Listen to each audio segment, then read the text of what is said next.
Alright, hello everybody. I am Sunapple and I'm here to cast the second match of the weekend. There are two other matches going on, but we will be highlighting Taiwan versus Japan. As I said earlier, I am Sunapple and I'm not alone. I'm here joined by Eliminate. Eliminate, do you want to introduce yourself? I would sure love to. This match, well, okay. Yes, I am Eliminate. Thank you so much for the intro, Sun Apple. This match, Taiwan versus Japan, seed 18 versus 12. The seedings kind of do the talking themselves here. Just by comparing the round of 16 stats against both of these teams, I think it's going to be a close one. Taiwan being a lot better in the LN side of things. Japan getting a good hybrid score, and Rice not really touched by either team here, so if Taiwan maybe don't want to pick LN against Japan, or Japan don't want to pick hybrid, then one of these teams are most likely going to opt into the Rice, in which case we could be getting a dice roll of a match. So I would like to see this go the distance. Let's see a tiebreaker. If there's a match to do it, it's going to be this one. So let's see it. Yeah, honestly, I definitely agree that this could probably be something that goes to tiebreaker. I mean, not only are their seedings really close, we were talking about it earlier, they are kind of split between the map pools that they want to pick. I believe you said that Taiwan really wants to go for the hybrids and LNs, correct? Yeah, so I guess on average, Taiwan only actually played hybrid and LN in round of 16, and their seedings on average is quite high on that map pool. Rice was not even touched by Taiwan, I don't believe. Whereas Japan, they got a really high seed in Hybrid 1 last week. They got seed 2 on Hybrid 1. And they played an LN map, LN 1 I think it was. Sorry, LN 2. And they got seed 8 on LN 2. And other than that, they've only played the Rice map pool. So Japan, unless, you know, this Hybrid 1 seeding is gonna showcase what they're capable of on the hybrids, I think it might be safer for Japan to honestly just pick into Rice. Yeah, that's probably true, and we do see a Rice Protect from Japan. It's going to be Rice 3 and an LN 4 Protect from Taiwan, so interesting to see that they really want to play that really awkward LN for Taiwan. Maybe just really wanting to catch out Japan, because I think that map really punishes players who aren't too skilled at LN really hard, just by how many 200s you get as a result of not having the best ability. Yeah, Hybrid 3 coming out as a ban. Now, Taiwan, where are they? Oh, okay, just immediately Rice 4 bans. So I think our predictions are probably going to be correct here. Japan maybe going to be playing straight Rice, maybe a hybrid if they feel like it. Taiwan most likely going to opt for the LN side of things. This is a very typical match, I'd say. I think in a lot of matches you tend to see this back and forth between Rice and LN. And hybrid is kind of just that middle ground where if you need to play it, then you play it, or if you're really comfortable on one certain map, then you play it as well. But Taiwan wasting no time, straight for the LN 1 pick, our release map. Yeah, this is definitely understandable for Taiwan wanting to play something a bit simpler, just I guess dip their toes in the water of the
that much when we're comparing both teams against each other. If this is close in ratio, I would be a bit worried for one of these teams. Yeah, I definitely agree with that. But I guess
Point lead, 1-0, breakpoint acquired, and it's now their own pick. And oh my, Veloz with the V1 double S. You don't see that every day on an LN1. yeah, we did see Suzerain miss just barely at the end, so no three-way double or no three-way FC for Japan, but still very, very impressive team score from them. Yeah, and the 200 count as well from Taiwan, I do think actually beat Japan. So it really came down to those misses there. And even if neither team had found misses, I still think the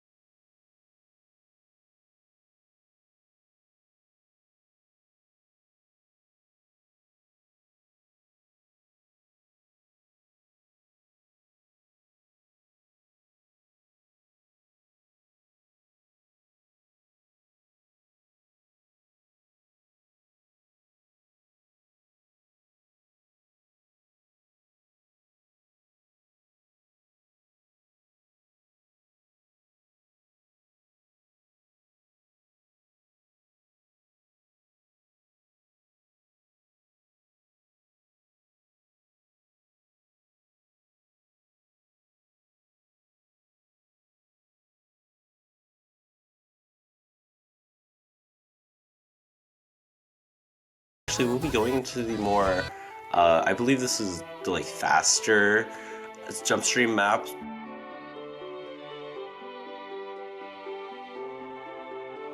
I love this song. Variabilize does not miss. Very good artist. This map, 3.5 minutes yet again, playing the longer maps of the pool first, which, I mean, sure, get them out the way, right? But there's a lot of nerves to be had, and Japan maybe playing off that adrenaline they had from that LN1. If they can take this point, I think things are definitely looking really good for Japan. So Taiwan, I mean, as long as they get combo, I believe in them, you know? But if both teams find these triple FCs, then it's super unpredictable, you know? Yeah, that's definitely true. I will say, looking at this map compared to last week's map pool, this is pretty similar to the Rice 2. It's just barely a bit faster. The main thing is that it is slightly longer. I think it's like a minute longer. So, just looking at the past, if either of these teams, I feel like either of these teams have at least a bit of information if they had played this in the past. Yeah, and this is a really good showing of how these teams can play on the Rice, because Rice 3 obviously going to be somewhat of a basic map, right? This is going to be consistency. So seeing how a team or even just an individual player can perform on this can indicate what maybe you're going to, what you're not going to pick into next, right? Because obviously a map like this, if someone is maybe struggling on the consistency side of things, then you'll maybe want to pick into maybe the shorter Rice maps. Whereas if your opponents are struggling, then you want to keep picking maps like this, you know? So there's a lot to be had in a map like this and a lot to be shown. But whether Taiwan can take back that breakpoint is yet to be seen. Yeah, I do think a good thing about Taiwan is that they have a really, really strong player in Valencia to be able to keep like straight, but we're actually seeing a very early draw from Alec. So maybe it won't mean all that much because Japan's going to just have this pretty big lead at the start. I mean, the good news is, could have missed later in the map, which would have cost a lot more. So only in the first 200 combo isn't as bad, but look at the accuracy from all these players in Japan. 9.95, 9.94 respectively for Ice Cake and Nat 23, whereas on the Taiwan side of things, you only have Veloz above 99.9% right now, and Alec trying to gain back the accuracy, but I think, yeah, he's lost way too much from that intro. This is going to be a tough 8,000 points to get back. Yeah, it seems like that really early miss was also very, very dirty. Probably found like a 50 or a few 200s. And that's the main reason why this lead is so strong. Normally, early misses don't mean too much just because you don't get to that 400 combo cap to be able to have maximum scores from your keys. But alongside that really dirty drop, it's just not enough right now. Yeah, and you know, even saying that, the score is still increasing for Japan here. I think just Taiwan, we're seeing a lot of accuracy drops, and Jackie is, you know, down to 99.85%, whereas Ice Cake and Nat 23 still holding above 99.9. Veloz trying their damnedest to keep the team in it, but still the lead is just increasing and increasing. This went from 12,000 points, sorry, 6,000 points to 12,000 points, and this is off no misses. This is just accuracy alone, because Alec obviously did find that miss at the very start, but nothing else has happened. This is just accuracy, consistency, ratio. And with the score lead still improving like this, Taiwan are really gonna have to hope for a miracle here. That 6,000 point deficit from the intro looking like it's gonna come back to haunt them potentially. That's whether or not Japan find a choke.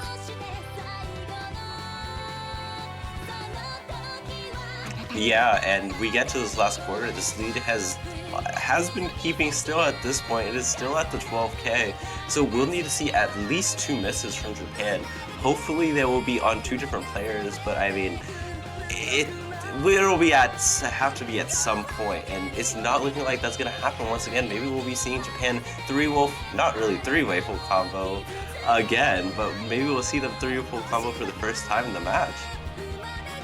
I guess we could say LN1 was a 3-way full combo. It was right at the very end, but It does look like Japan's going to do it. And Taiwan, I mean, they would have done it if Alec had not found that very unfortunate drop right at the very start. But there is still this last section to go.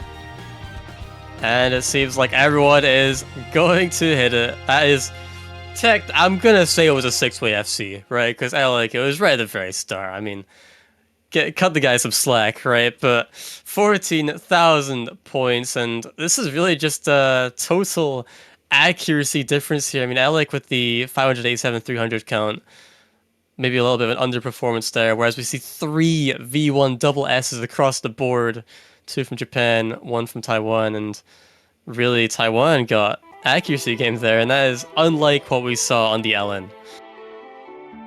Yeah, Japan really just showed off just how strong they are on these rice. And by honestly kind of dominating Taiwan there, it's really, really great for Japan since they have a pretty good option in just picking these simpler rice maps for the next few picks. But now it's time for Taiwan. I will most likely be seeing something in LN. We will be seeing LN too, so a more density map right now being played. This is exactly what we talked about, right? LN2, the density coming up right after the release, being a lot more of a different style map from LN1. And Taiwan, I think they probably know how winnable the LN1 was, so it doesn't surprise me that they keep going for the LNs. I think this is a must-win point, right? If you lose this point, you're down 0-3, Japan's pick potentially up 4-0, and then they've got 1 point until match point, and that's really, you know, that's a real blink and you miss it kind of thing, you know? It just happens in an instant. So Taiwan, if they want to get their foot back into the door, just back into the room, I guess, this is the point to do that on. This is the point that they need to win. This one actually being shorter than the other 2 maps, 2.5 minutes, so also, yeah, again, a blink and you miss it kind of map. Yeah, especially compared to the other maps in the LN pool. It being 2 minutes and 30 seconds is honestly pretty short. I believe the other 2 are around like 3 minutes. But we will be going into the map right now since everybody seems to be ready. And I really hope that Taiwan will be able to secure this because I do think it is possible for them to take a breakpoint in some of the more technical rice maps. Since Japan will most likely be taking at least 1 or 2 breaks unless they are just really, really consistent on them. Yeah, I definitely agree. I think the rice maps are definitely winnable for Taiwan. They just need to hopefully play at their best when the maps are chosen, but it's not going to matter too much if they keep losing their own picks on the LN since Japan are going to hold on to that 1 breakpoint advantage. So Taiwan, can they take this first point of theirs? We'll have to wait and find out as this map is underway. Yeah, it'd be really bad if Taiwan takes another breakpoint. And looking at it right now, Jackie taking a very early and dirty miss as well. We're seeing a kind of repeat from the last 2 maps. And Shinsei as well, missing. 2 misses already from Taiwan right out the intro, and this is somewhat similar to what we saw in the LN1 as well, right? Where just finding these random misses that are going to eventually cost them. And once again, Japan built up that 12,000 lead just in the misses alone, and already halfway through the map, Shisei with another miss. I mean, Taiwan, things are looking pretty grim. If they're going to want to take back this score lead, they'll need to FC for the rest of the map. But Jackie with another miss as well. Things are just collapsing, falling apart for Taiwan here. Japan still holding on to that triple FC. If this score lead wants to go back, I think all of Japan are going to need to find a miss, which seems very unlikely because this team is playing really consistent right now. Yeah, 25k lead. I think even if Japan all miss at the same time, it still won't be enough. I think Japan will need to take at least 4 or 5 at this point because 25k is just so large, and we have a quarter of the map left. You're talking about how this map ends in a blink of an eye, and I mean, we're already seeing it happen. Taiwan struggling a lot more on this map. Maybe it's the speed, maybe it's just how dense it is. Yeah, I mean, we couldn't say ourselves. We would need to live in the minds of the players, but Shisei and Jackie have worked up that combo yet again, so it seems like it was just the unfortunate misses towards the start or the first half of the map that are going to cost them this point. Japan with the triple FC. Velo still holding on to the FC for Taiwan as well, but 28,000 point lead already built up coming into the outro, and Japan going to take another breakpoint from Taiwan on the LN pool. Taiwan lost 2 breakpoints now, and this has really come down to misses alone. Yeah, it's really hard for Taiwan as well at this point, since Japan still has quite a few very simple maps to be able to play, and I think that really helps them. I believe they still have Rice 1, Rice 2, and I think those are the simple maps, but also Hybrid 1 is pretty good for them. So they have some pretty easy path to victory at this moment. Taiwan, if they want to even get back into this game, they now need to win 2 breakpoints, which might be a very tall order considering they have now lost both LNs and the Rice 3. So Taiwan, what do you even pick next? I mean, LN 1 was close. LN 2 could have been close, but one player with a much slower accuracy and then the misses as well. Really, you're just hoping that Japan finds a miss and Taiwan find that triple team FC, but doesn't seem like that's gonna happen. Japan looking way too consistent on this pool so far. But what did they pick? Did they pick into Rice? Maybe a hybrid? They could even exploit LN after winning both the LNs. I feel like Japan's area of expertise has just gotten bigger this match. Yeah, it really has. It's kind of scary if you are Taiwan at this point, down 2 breakpoints. It's really hard to come back from that, especially from a morale standpoint, since those 2 maps I think were originally in your favor, but especially after a quite dominant LN2, it's really hard to be able to know what to pick. But it's time for Japan to pick, and they are going to go for Rice 5, which is pretty interesting. A very techy map instead of something more simpler. So we're going to be seeing something that hasn't even been shown yet. Yeah, I want to go back to what you're saying about morale, right? Because a team, the moment that you start to lose your mental, right? Where maybe you're getting a bit frustrated, maybe you're getting annoyed, maybe you're getting upset, whatever. Times like that, we see it time and time again, where teams can fully throw the rest of the match because of it. It's super important that you keep your mind in the game, stay focused, and always believe, that the match is winnable. So Taiwan, hopefully going through that right now, where their minds are still in the game, don't want to have any issues within the team that are maybe gonna throw them off, distract them or anything. So if Taiwan are still believers, then hey, I am too. I think Taiwan can definitely get back into the game, but it all needs to start here of all maps, unless if it's gonna happen, it would need to be a reverse sweep past this point. So can he do it on the technical map? It really would have to start here, and I think this may be a chance for Taiwan. We haven't seen Japan being able to 3-way FC basically anything, and I think on these more techy maps, it's a lot harder to do. And if you are able to do it, it's going to be very difficult for Taiwan to be able to make any sort of comeback.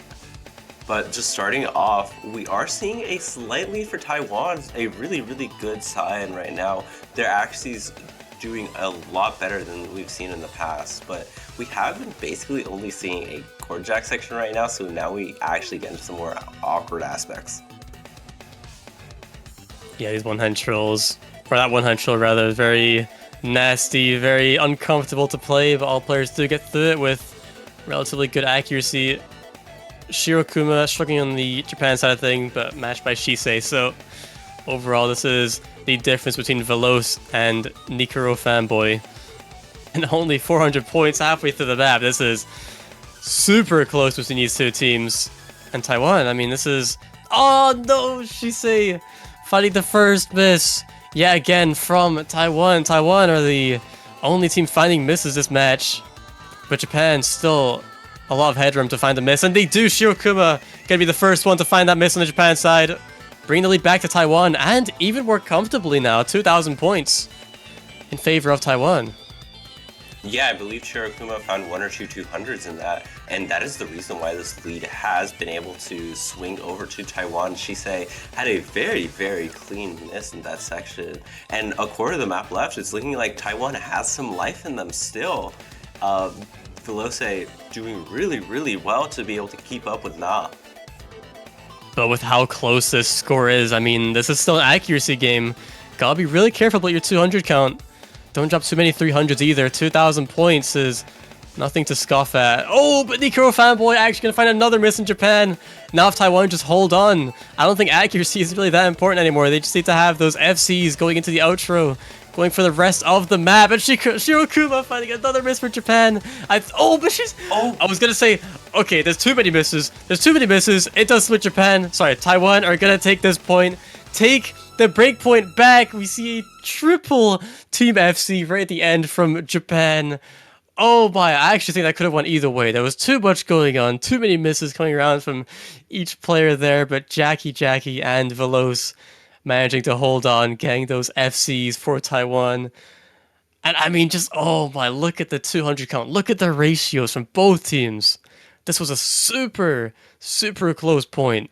And Taiwan, I was going to say they could maybe even pick into more race after them, maybe race 6, but no, they go for LN3. LN1, LN2 hasn't worked, so LN3, maybe this one can.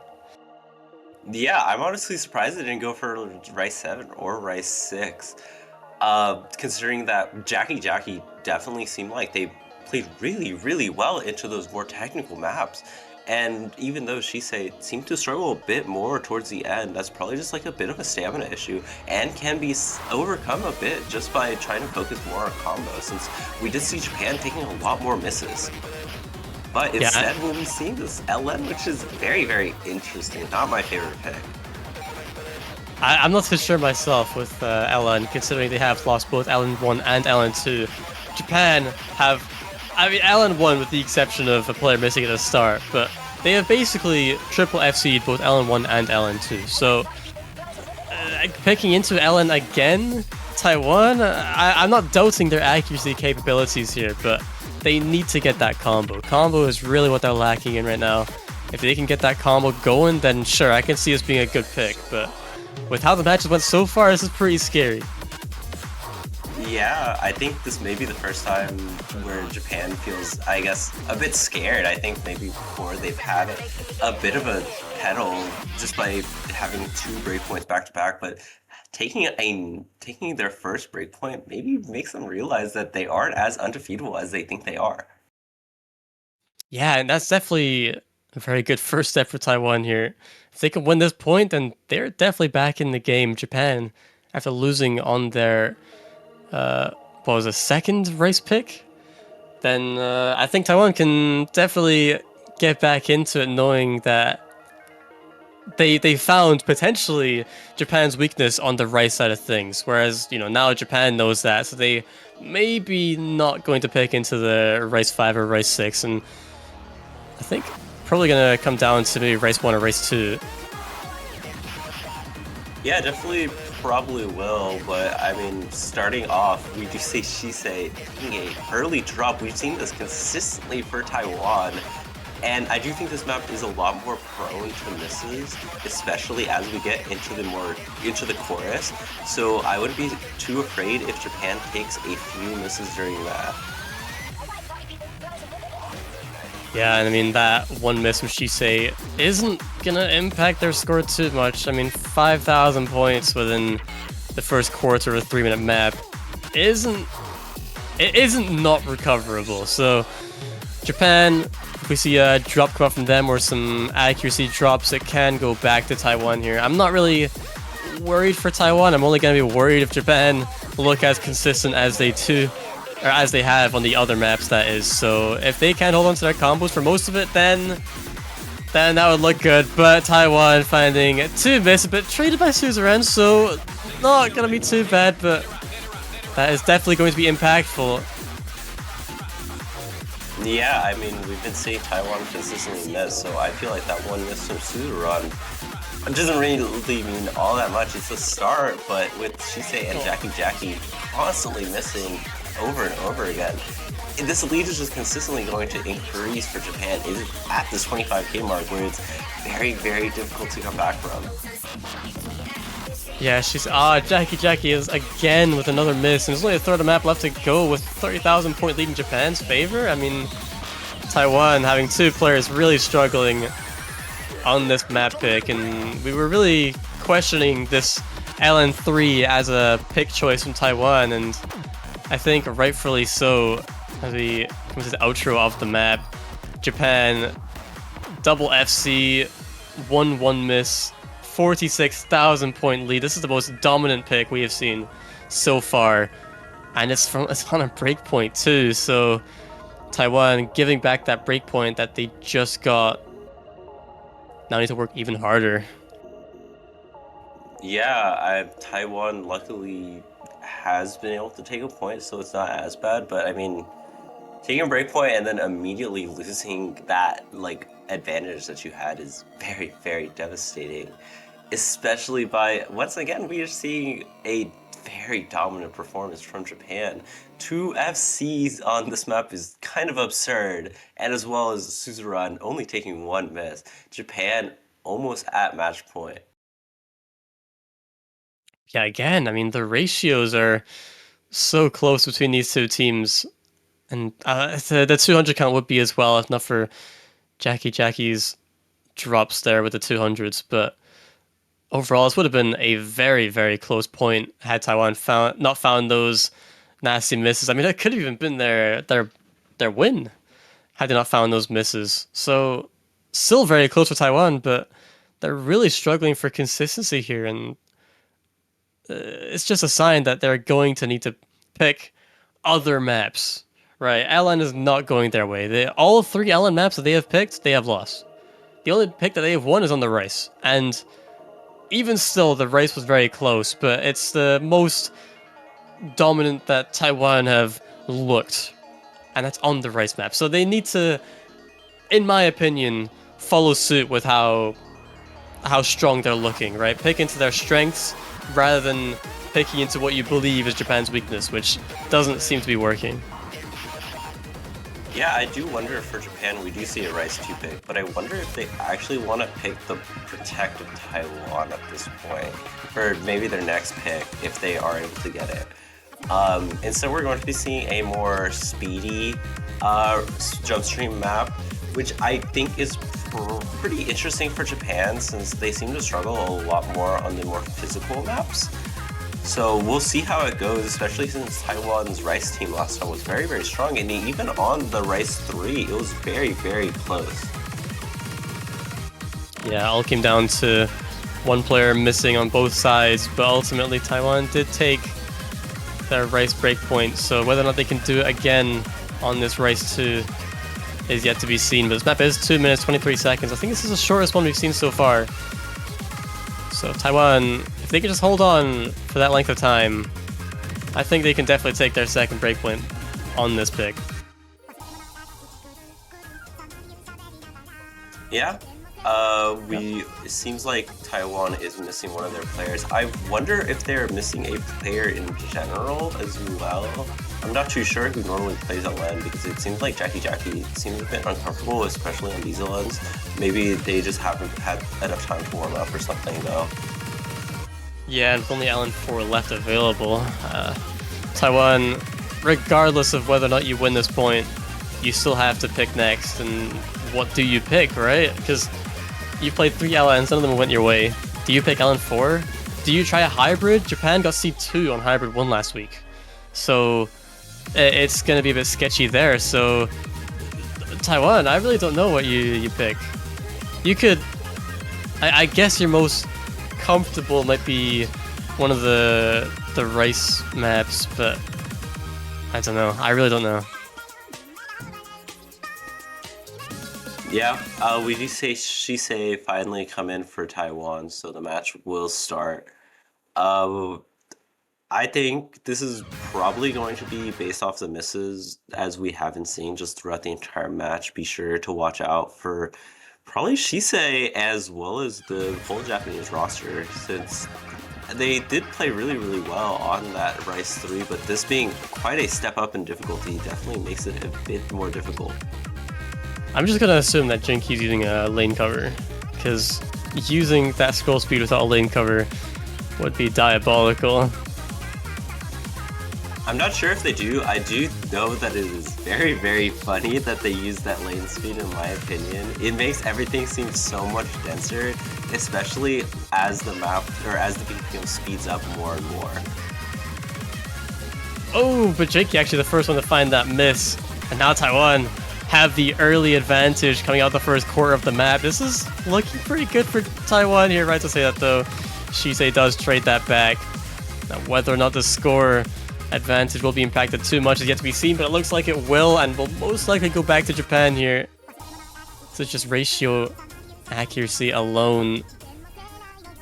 I actually do think that the score lead is slightly in Taiwan's favor, since Shisei is quite a bit above Jinky, so that has been canceling out the lead that Shiro Kamu has over Jackie, but it seems like somebody on the Taiwan side, it seems like Shisei took a few 200s there, and that swings the lead over to Japan.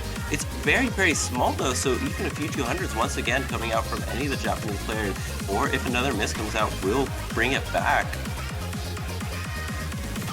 And I don't think it's unlikely, and Jinky is the first one to miss, right, as I say that as well. So, lead given back to Taiwan. Now, this is a must-win point for Taiwan here. They need to win this break point to really get back into the game. The core of map left to go. I'm not going to say it's impossible, but Taiwan, they do need to find a miss if they want to give this score lead back. But 5,000 point lead is looking pretty strong. One nasty drop, though, can determine this pick. It's whether or not they miss in this outro. Yeah, it's not only the miss, though, for Taiwan. Shisei does actually take it, but I still think they're actually all around are still higher just because their players are so good. But Shisei taking another one, and that's not what you want to see. We go to the last sliver of map, and it's looking like Japan just barely are able to clutch up their point. That is so sad, actually. That is very upsetting. Taiwan just missing out on that point right at the very end. Just a few ugly misses, and that will cost them that break point. They could have had it, but ultimately not meant to be on the race too. But that is still a good sign for Taiwan. I think knowing how close all of these race maps have been, maybe now you pick into race. But no, they pick into hybrid 1, and I think this is an outrageous pick. Outrageous. Japan got C2 on this last week. Yeah, I definitely agree. I'm not a fan of this pick at all. I mean, you still have the Rice open. Your team has been doing so well on Rice. I think this is better than picking any LN or LN4, luckily. I think maybe Taiwan wants to try to play for misses, possibly. I just feel like going for Rice 7 is such a good pick, considering you did so well on Rice 5. But that is for Taiwan to prove us wrong. Japan on match point. It is time for them to clutch out right now. I mean, with how close these Rice maps have been, right? Taiwan definitely capable of winning points against Japan.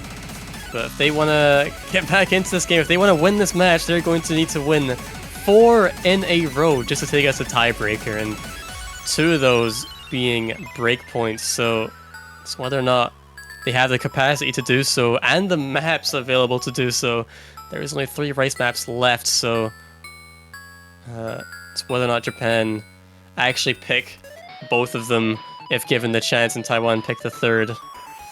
But it's yet to be seen, and this map is 1 minute 42 seconds, so this one is actually the shortest map of them all. Yeah, and a good luck has gone through, so I assume everybody is ready at this point. We will be seeing whether Japan will be able to take this map, take a final break point, and secure their position into the semifinals, or not semifinals actually. They still need to win one more match after this if they do win, because this is losers bracket. So whoever loses is eliminated from the tournament. Really harsh to see one of these teams go. I mean, both teams playing incredibly well, playing high level host and mania right now, but you're right, one of the teams do have to go. So Taiwan, tournament life on the line right here. Can they take us back from the hybrid one? Suzerain with the first miss of the match, and that's going to give a very big early lead to Taiwan. That is a very good sign already, but I think we've seen countless times already in this match that one miss at the very start isn't going to cut it. Taiwan need to hold on for as long as they can. Suzerain and Veloz did find a trade there, so not going to affect the score too much. It's whether or not they can hold on to their advantage for as long as they can. Yeah, I do think that trade is way better for Taiwan since Suzerain wasn't at that full 400 combo mark again. But Jackie missing, it is once again traded by Suzerain, but Chisei taking one as well, a full break from Taiwan, so Japan has this lead just for a while. Oh my, okay, so Taiwan have no FCs remaining, Japan still have 2, but Suzerain finding, I believe, 3 misses so far, so that is somewhat trading all the misses that Taiwan have got. With only 1,000 points lead in Japan's favor, anything can still happen. Can come down to a few 200s. Nikuro fanboy finding a miss. Everyone else hitting that section, so now it's just, can Taiwan hold on for the rest of the map? And look at the score lead already. That must have been a really nasty miss from Nikuro. But Shisei the first one to trade it. I don't think it's going to be enough though. Taiwan might still have this lead even after that miss. Now it's whether or not they can hold on for the rest of the map. There is not much map left to go. And it seems like they will hold on. Taiwan still in this game, beating Japan on maybe their most favored map based on seeding in this map pool. Taiwan now, 1 out of 4 down, 3 to go. Can they do it? I believe Sud Apple. I also believe. I think it's a very tough hill to climb. But looking at this team score from Taiwan is very, very good. Even with all the misses, Veloz getting a 99.7 even with a miss is kind of absurd. But Taiwan still in this, they do have to take multiple breakpoints from Japan. Keep in mind though, I do think Japan are running out of picks. If they lose this next breakpoint, it's going to be kind of difficult. So I think, looking at this match, it's time for Japan to do a really, really bold pick and pick LN4. They've been so strong on these LMs, and it's about time to take that advantage into their own hands. I was thinking the exact same thing, but no, instead the up for Rice 1, which I think Rice 1 is also a good pick for Japan. I mean, these are the 2 picks I was expecting. I wasn't really thinking a Hybrid 2. Hybrid 5, sorry, Rice 5, Rice 6, Rice 7, I cannot count. Rice 6 and Rice 7, I don't think very good picks for Japan either. So I think Rice 1 or LN4, really the only 2 good picks for Japan that currently remain. Rice 1, I think the more winnable one for Taiwan here, considering how well they've been doing on the Rice maps. But we've yet to see them win another point on the Rice picks. If they can beat Japan's consistency like they did on the Hybrid 1 just there, I think for sure they can take this point. Yeah, I think now that Taiwan has a bit of a boost, I'd say, in morale, having just won a very, very vital pick, I feel like they may be able to play pretty well on this. We really hope that Shisei doesn't once again break really early on, though, since we haven't seen that a lot in these Rice maps. And that has been a pretty big reason why they've been losing. These maps have been down to the wire constantly. Yeah, I mean, it really has been coming down to these misses. The accuracy between both these teams, very close. The ratio, very close. It has come down to who misses more. And I think in almost every map so far, it has been Taiwan. So if Taiwan really lock in for these next 3 maps, I am a firm believer that they can take us to tiebreak here, but it is yet to be seen. Japan, I think, also very capable of winning any of these points, as they have won 5 so far already. This can be anyone's game. But Taiwan really going to need to push more for it. Yeah, Taiwan's once again still on the back seat. They will need a clutch or kick at this moment, literally, because Taiwan on their on their tournament life, starting us off, no misses luckily from the Taiwan side. But who blinks first, and the score lead flickering back and forth. Only the first quarter of the map, not a very difficult intro, but this just goes to show how close the accuracy and ratios are between these two teams. Very competitive, keeping it close. Can all players full combo these speed sections? If so, this is actually come down to accuracy, which I think Taiwan have the slightest of advantage in. And Ice Cake could be the first to miss for Japan. Yeah, and that miss from Ice Cake was very dirty. There were a few 200s in that, and that's why this lead has become 10k. It's really, really difficult to come back from. It is very possible 2 misses from Taiwan. It has happened before. This wouldn't be the first time, but still, Taiwan's accuracy as well, very, very high. Shisei from there takes a miss. It's not that bad, luckily, but I was about to say, Shisei has been able to bring up their accuracy since the start, so that miss is, I'd say, fine at this point. Yeah, I think they'll still be winning overall based on accuracy alone. And yeah, as she said, now it does get about the 400 combo cap. Still 3,000 points in their favor. One more miss though will give it back to Japan. So Taiwan need to hold on to their combos as long as they can. There is not much map left to go, only a couple seconds. But still, the density does not stop. It's whether or not these players can hold on to the FC. Which they do. Taiwan finding another point. That's 2 in a row, and that's the first break point of 2. Taiwan still in this game. One more pick for each team until we see a tiebreaker. Now that is whether or not Taiwan can win both picks, but this is looking promising now. Taiwan have won the Rice 1 and the Hybrid 1 back-to-back, so maybe Japan are just losing that consistency, or maybe Taiwan are finally warmed up, but at this point things are looking much stronger than they previously have. Yeah, it's always is scary whenever you feel back against the wall, 1 to 5, but it's not actually that far away from these teams. It's only 2 breakpoints, and Taiwan has been able to secure that first one that they've needed. It's time for them to pick a very, very vital map.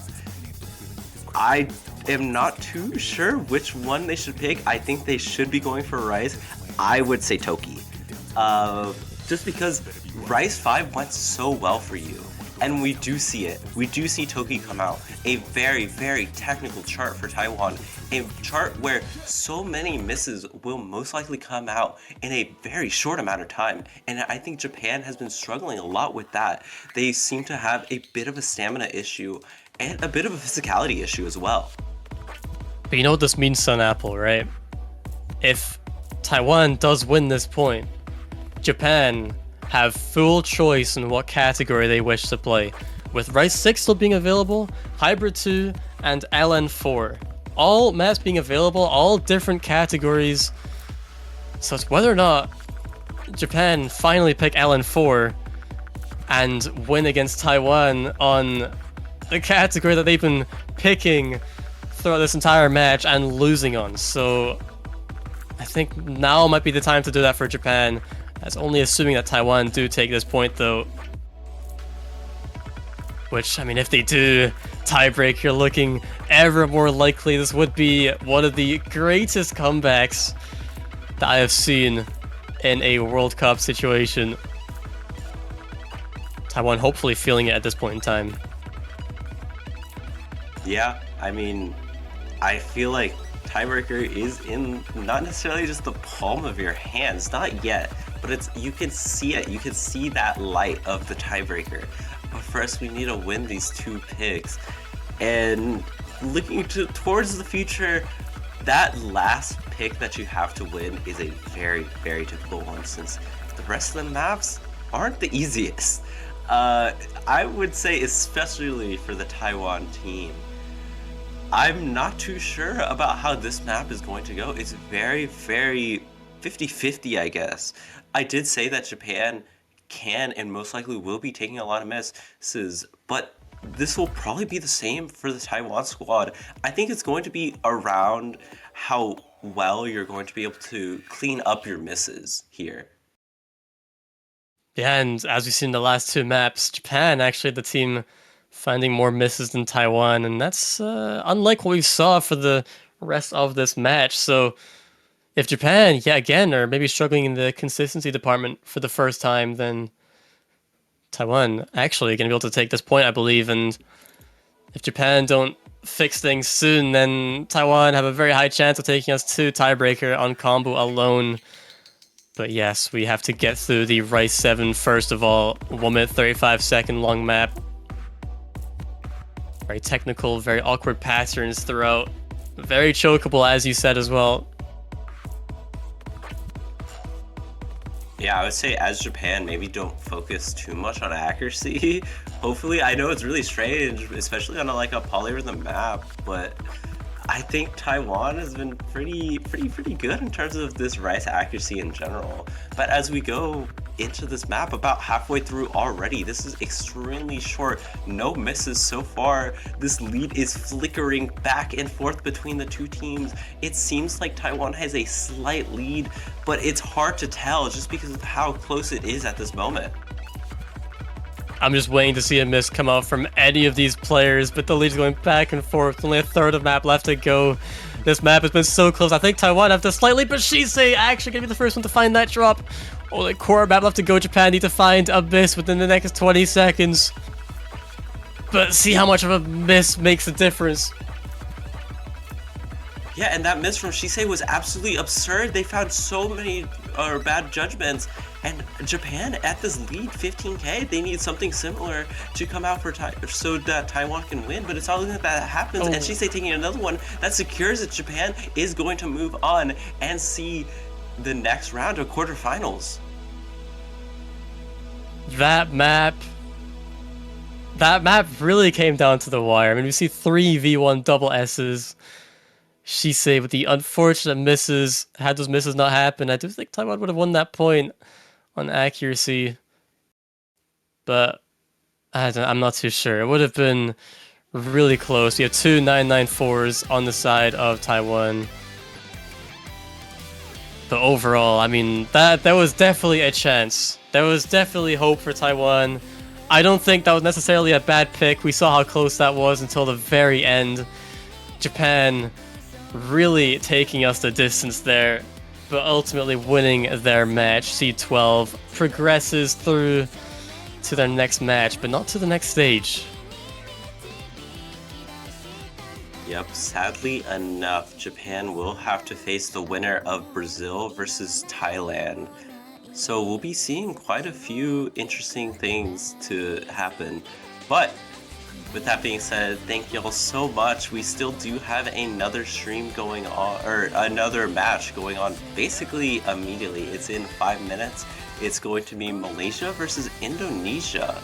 So stay tuned for that. There's not much else to be said. Do you have anything to eliminate? Well, I guess one last congratulations to both teams, Japan and Taiwan. Taiwan played incredibly well, but unfortunately one team does just have to go. But yeah, I think that's it from us, so stay tuned. 5 minutes from now, we have our next match. So don't go anywhere. This is your time for a toilet break, grab some snacks, and get ready for the next banger of a match. Yep, see y'all then.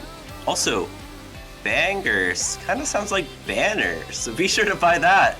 $2.50 each. You can buy as many of them as you want. You know, all you'll kind of know the gist. I set the command in the chat. Be sure to buy some. But see y'all. See ya.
Alrighty, hello everybody, and welcome back to the Mania 4 Key World Cup 2025. We are rolling right along this super block of matches with another losers bracket quarterfinals matchup. It is going to be our 16th seed Malaysia taking on our 11th seed Indonesia, looking to try and continue their tournament run. As always, my name is Sparky, and I am joined in the commentary booth this time around by none other than Raphael. Rav, how's it going? Hello, I will be the Southeast Asian representative for a Southeast Asian matchup, Malaysia versus Indonesia. 5 seats of difference between them. This is the third time these two teams are facing each other in the 4K Mania World Cup. Last time was back in 2019 groups, and Indonesia won that 5-3. So if anything, hopefully that's an indicator that we're gonna get a banger match.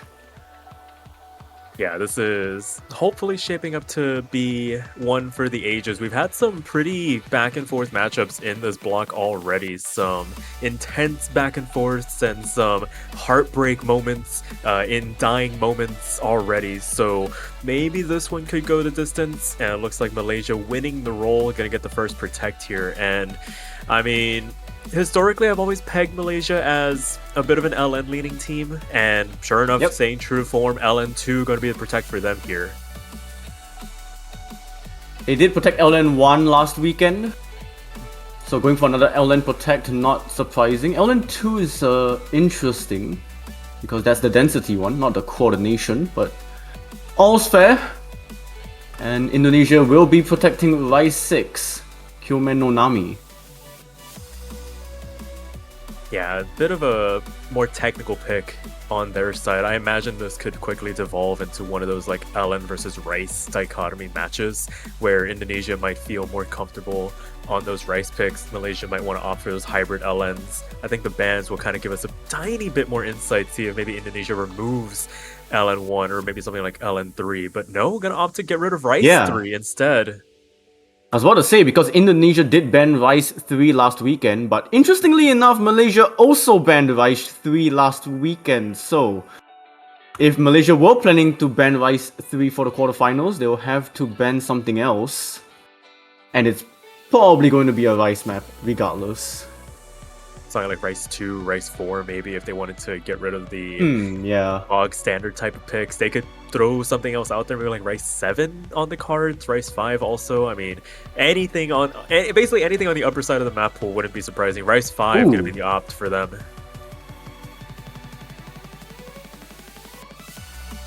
Yeah, so that's a tech map being banned out. So Indonesia will only have 5 Rice maps to play with. So regardless of what happens, Indonesia has to win a non-Rice map in order to win the match. Yeah, unless they want to go straight to tiebreaker, but yeah, we'll have to see here.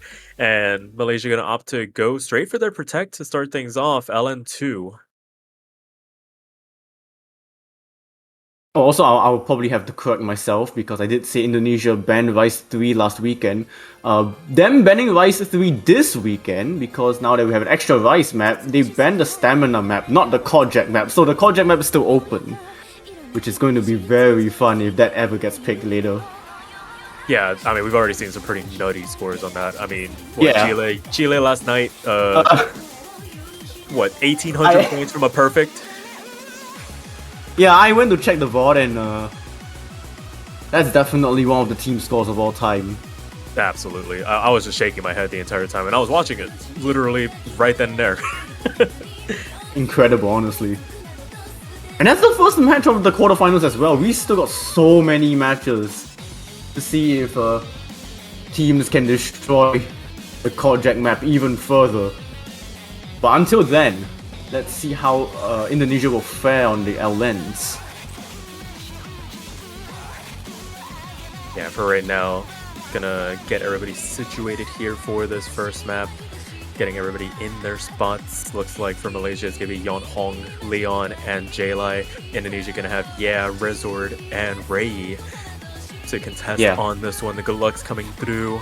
Gonna get into this first map of this best of 11 teams, needing to get 6 points now instead of the 5 from weekends prior to move on. And it is only the first half of these two teams this weekend. It either ends here or they have another match coming later this weekend. Yeah, and these 6 players all played their respective LN maps from the round of 16, so no surprises here.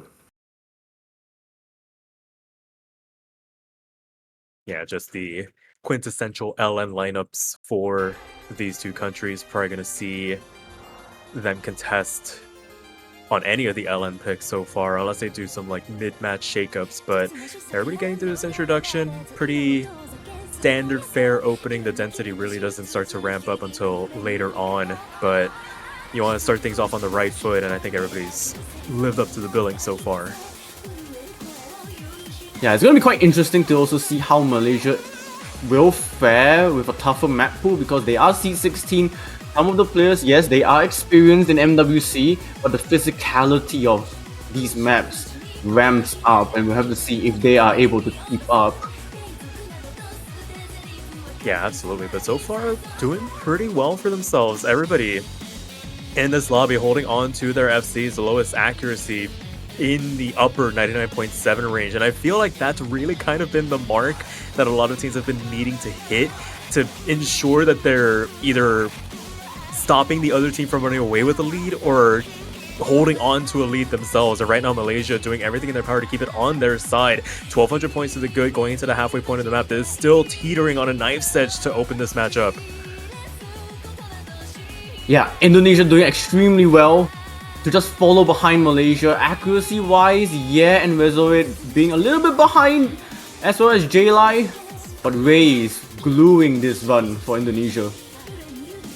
Yeah, but it's a 2v1 battle right now. Ray needs to take on Yonghong and Leon on the other side, who are matching and canceling out their score and basically equating for the majority of this 2,000 point lead. It's literally just tenths of a percent separating these two countries at the moment with a third map left to go. All 6 FCs are still left on the table. Gosh. Nobody has batted an eye so far, and the density only gets harder from here.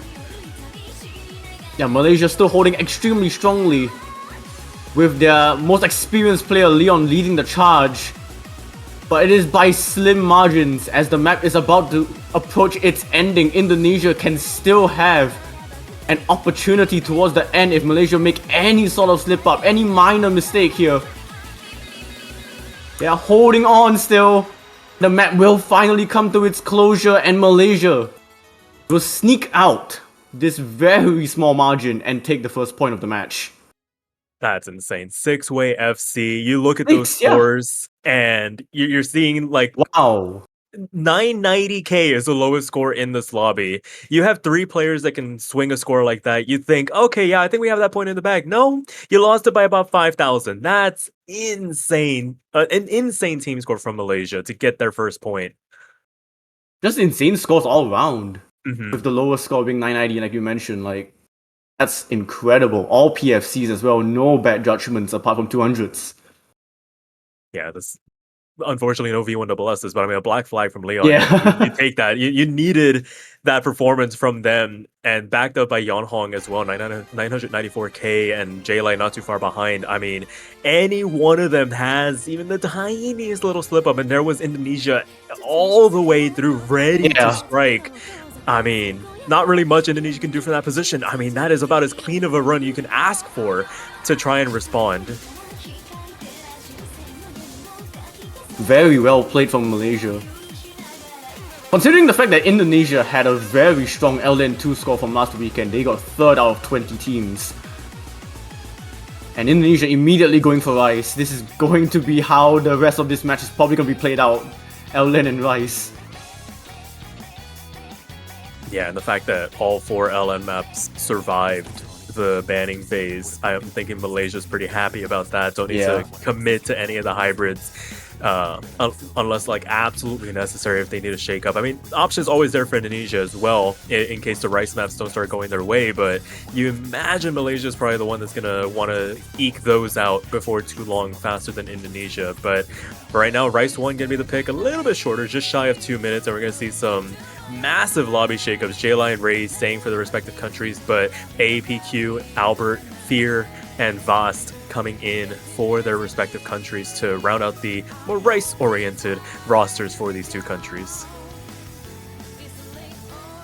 Yeah, this 336 BPM fast streams And this is going to suit Indonesia really well because out of the 10 teams that played Rise 1 last weekend, Indonesia finished second behind the United Kingdom. So they are in a good position. Malaysia did not play Rise 1 last weekend, so we'll have to see how they will fare. Yeah, with a map like this, I mean, single node streams at this BPM, it really just comes down to consistency, just being able to read through some of those patterns when they really do start to pick up in terms of density. But given how everybody can basically handle Rice 1 through Rice 4 as a category nowadays, it's going to be nip and tuck, I feel like, for a majority of this 2-minute runtime.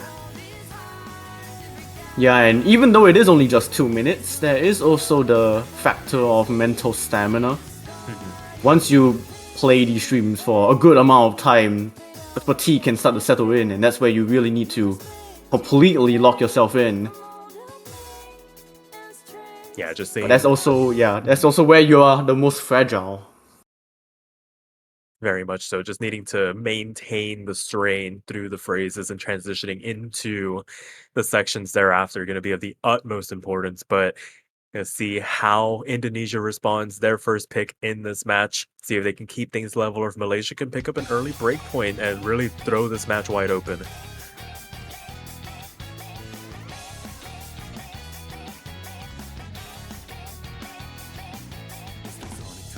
Yeah, keeping things a little bit easy at the start of this map. Once these streams start to kick in, then we might see some fluctuations of the lead. Currently, Indonesia do have this because of APQ's accuracy. Yeah, the bar on these Rice charts has really been elevated over the last couple of rounds, where it feels like even the tiniest mistake could spell disaster. And I mean, similar to LN2, the team that picks the map having the early advantage, but the challenging team just being within striking distance, only 1,500 points to lead for Indonesia. But I mean, for every 100 that gets traded back and forth, right now it really just is anchored off the back of the performance from Ray, standing head and shoulders above everybody else. 99.94% accuracy for them, accounting for a majority of this 4,000 point lead that they've built up going into the midway of the map. Yeah, that's the sole reason why Indonesia have this lead. Ray's accuracy towering over everybody. J-Line and Albert cancelling each other out. Fire and Vasdi also cancelling each other out. Yeah, but it's fluctuating still. It's shrunk by about 0.5%. Like I said, every 100% matters, and Albert's starting to fall to the clutches of J-Line a little bit here, but APQ not able to maintain that 99.8% pace. Gonna help re-extend this lead for Indonesia going into the last eighth of the map. And again, nobody has made a mistake so far in this match. There are still 6 FCs on the table. It is just separated by the accuracy of these two countries, and it is a world of a show being put on by Indonesia. My gosh. Southeast Asian matches, man. Yeah, that is a hell of a response from Indonesia there to basically do to Malaysia what Malaysia did to them on LN2. Just win off raw accuracy. What a score from Ray in particular. A V1SS double-digit 300 count as well to really ensure that the point was theirs. Yeah, that is extremely incredible from Indonesia. And a warning shot to Malaysia. If you continue to pick L lanes, you might run out of them and eventually have to dig into hybrids or Rice, and Indonesia will be there waiting. Yeah, I feel like the onus really does fall on the LN-oriented team to make the adjustment first, just by nature of how these map pools are structured. I mean, there are opportunities for Malaysia to strike on these Rice charts. Don't want to make it sound like it's just an impossible task to win any of these. I mean, we saw this performance. There's a 3-way FC from them. Yeah. It's just based off the accuracy that they lost. I mean, that's just one singular miss from Indonesia.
comfortable Malaysia has been on L-Lens, it's going to fall onto the shoulders of Indonesia to see if they can keep up.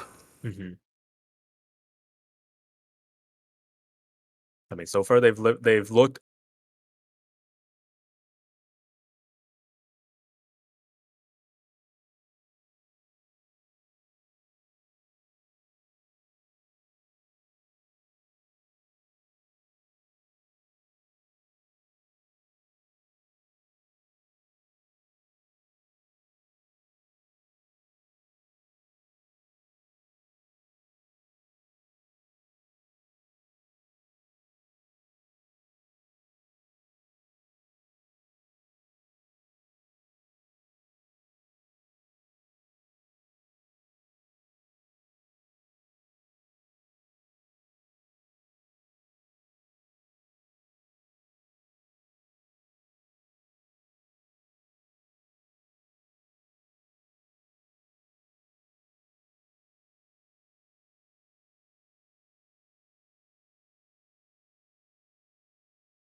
on here. Yeah, the complete opposite of a clean miss from Wei. That dropped them down from 99.7 to 0.4. And I think that blip that Wei just had, Indonesia are now going to have to climb an uphill battle for the rest of this map. Yeah, the only saving grace is the fact that it is relatively early on.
It's going to be the pick from them. It was their protect. Mm-hmm. Didn't think it would come out this early, but you will. Well, I mean, if you protect the map, you will want to have it get played regardless. So I guess it's coming out now. Absolutely. I mean, there are certain opportunities where it feels warranted, and I think after a breakpoint, potentially, it is arguably the best spot to throw out that protected, really solidify, consolidate that point, and extend the potential advantage. So, it makes sense in the grand scheme of things. We'll get all the more Rice-oriented players back into the lobby. And it looks like, yeah, the score didn't register, so can put that one to bed here. Indonesia does win the point outright. So 1-2, Indonesia pick up the first break point in this match. Indeed, and we also get to see Vast in. We should be having another change from Indonesia, and I also would think that there should be another change from Malaysia. At least I don't think Leon should be staying in. I think it should be APQ, who is currently on the wrong slot of the lobby, I just realized. Yeah, just getting those logistics sorted out here. Okay, Albert as well. Makes sense. Yeah. For this lobby in particular, just get them into their correct spots, and we should be good to go here. So, Okay, I think move APQ to Malaysia's side, and then Indonesia, maybe their third player would be...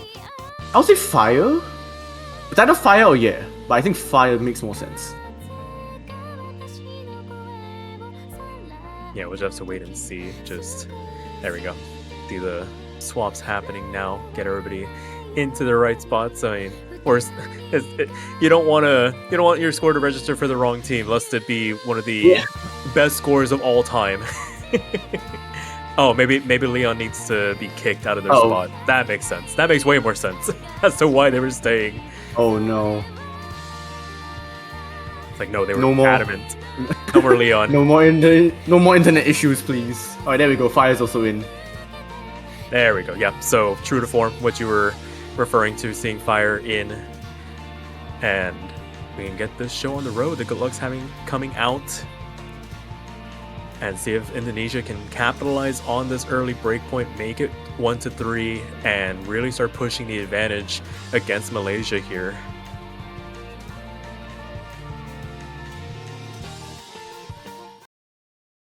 Alright, here we go. Still continuing the LN and Vice back and forth. We go for our second Vice map in 4 maps.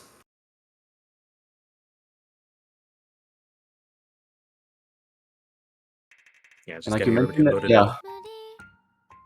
like you mentioned, let's see if Indonesia will be able to continue the momentum and make it 3.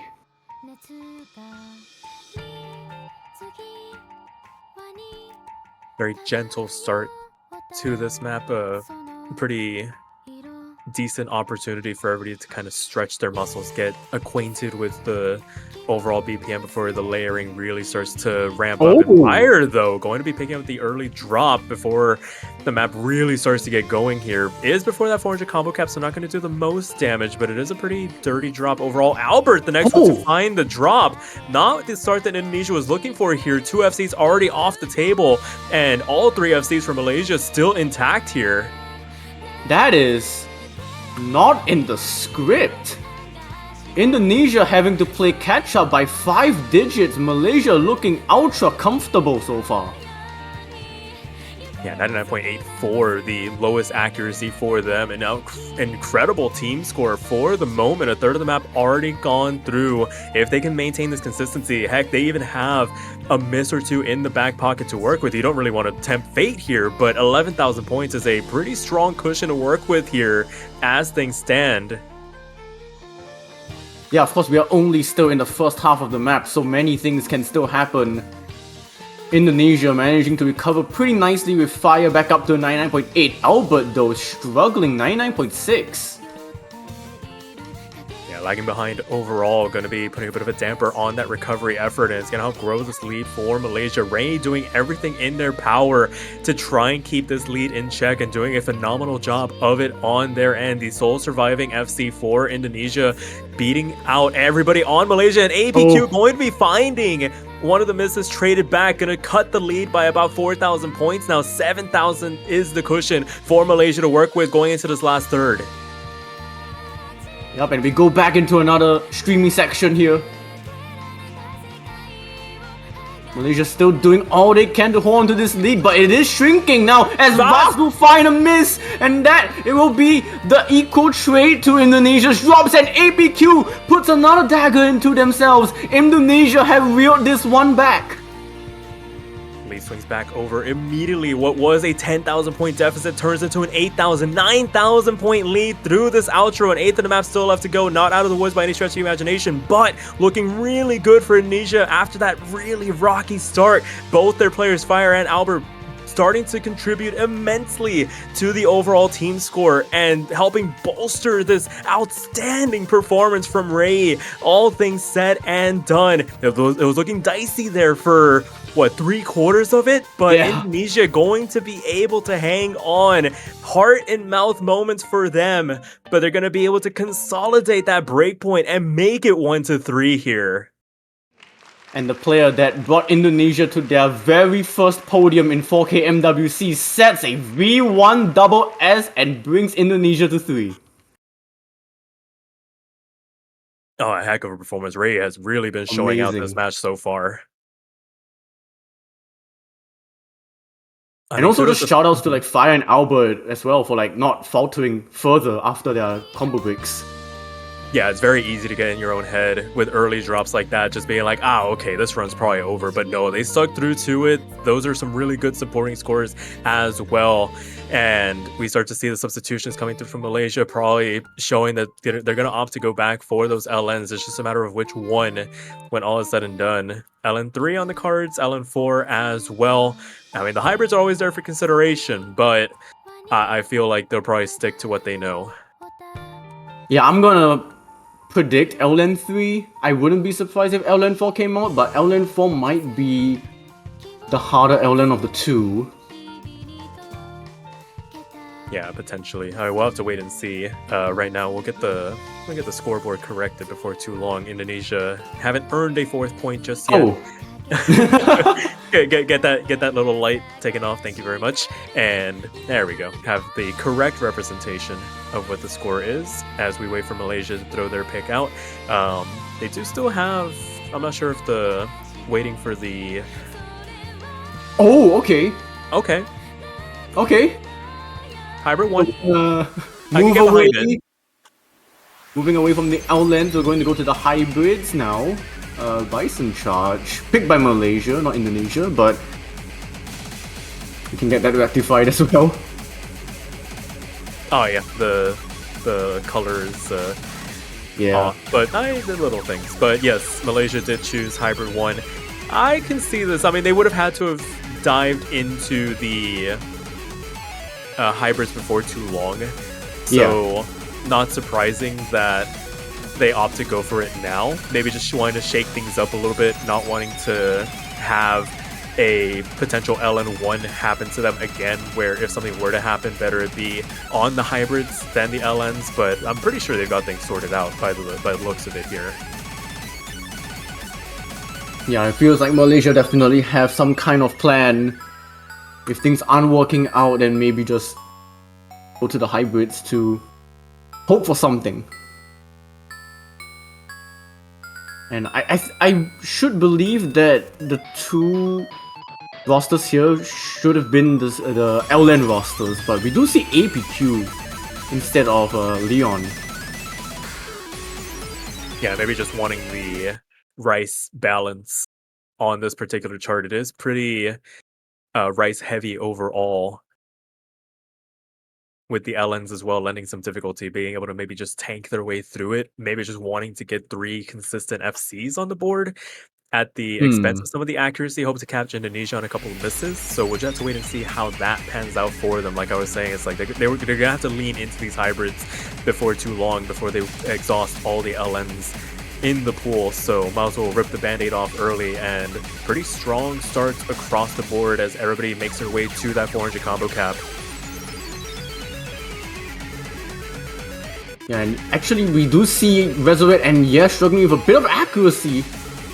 Wei will lead the charge once again, and Indonesia might have this very small advantage, but it is swingable. Yeah, there's so many choke points in this chart, just so many awkward patterns to read through. You have these inter-column trills all over the place that can throw you off. The one-sidedness of these one-hand trills can throw you off as well, and nobody's being caught out by any of them. Resort and, yeah, picking up some damage, dropping down below at 99.7 mark that we've seen for the majority of this match, and Malaysia taking a tiny bit of an advantage here as we play a tiny bit of a tug-of-war with the leaderboard. These accuracies are so close by Wei. And Wei is really the reason why this is so competitive right now. Oh, there goes Yang Hong for Malaysia. The highest accuracy for them falls, and the lead swings over to Indonesia now. 5,000 points to the good. There has to be a combo drop from Indonesia. Unless huge accuracy drops happen. Very hard to read through this outro. Everybody sustaining, no last second drops. Watch these releases. It got close. It dropped from 3,000 to 1,690, but Indonesia managed to get the fourth one on the board. Wei with a V1SS again. No, that's insane. Another MVP performance from them, and they needed that from them. Yes. Any 200s, and that swings back over to Malaysia. But I mean, Indonesia, hats off to them. I mean, they are really putting up some impressive team scores right now to get some of these harder points, these break points, to ensure that they can continue their next couple of picks with a tiny little bit less stress. Now 1 to 4 officially, as we go back to Indonesia's pick. Yeah, and right now Indonesia can kind of just relax a little bit. They can lose their own pick and then lose Malaysia's pick, and they will still be in the lead. So they have the pick of the litter. They can kind of just, I don't know. I mean, obviously maybe not the L-Lens, but hybrids do seem like possibility now. Yeah, if they wanted to go a little bit riskier in terms of what they wanted to go for, they could absolutely do that. And I mean, this just opens up everything else. If they even wanted to get even crazier, start pinching that LN pool, could potentially go for one of those against Malaysia, really kind of put them to the sword a little bit. But I imagine they might want to opt for something like Rice 7 maybe. Yeah, Rice 7 definitely sounds fine. There you go. Yeah, As predicted. They've looked like they've wanted to trend towards these techier picks, and they looked really good on Rice 6, so unsurprising that they want to continue down that trend and see if they can make this a match point situation. Malaysia needing to respond, gonna need to start getting some of these break points back if they want to keep themselves alive in this tournament.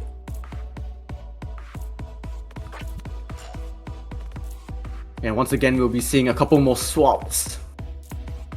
Now we see Vast in for Malaysia. We see Albert in for Indonesia.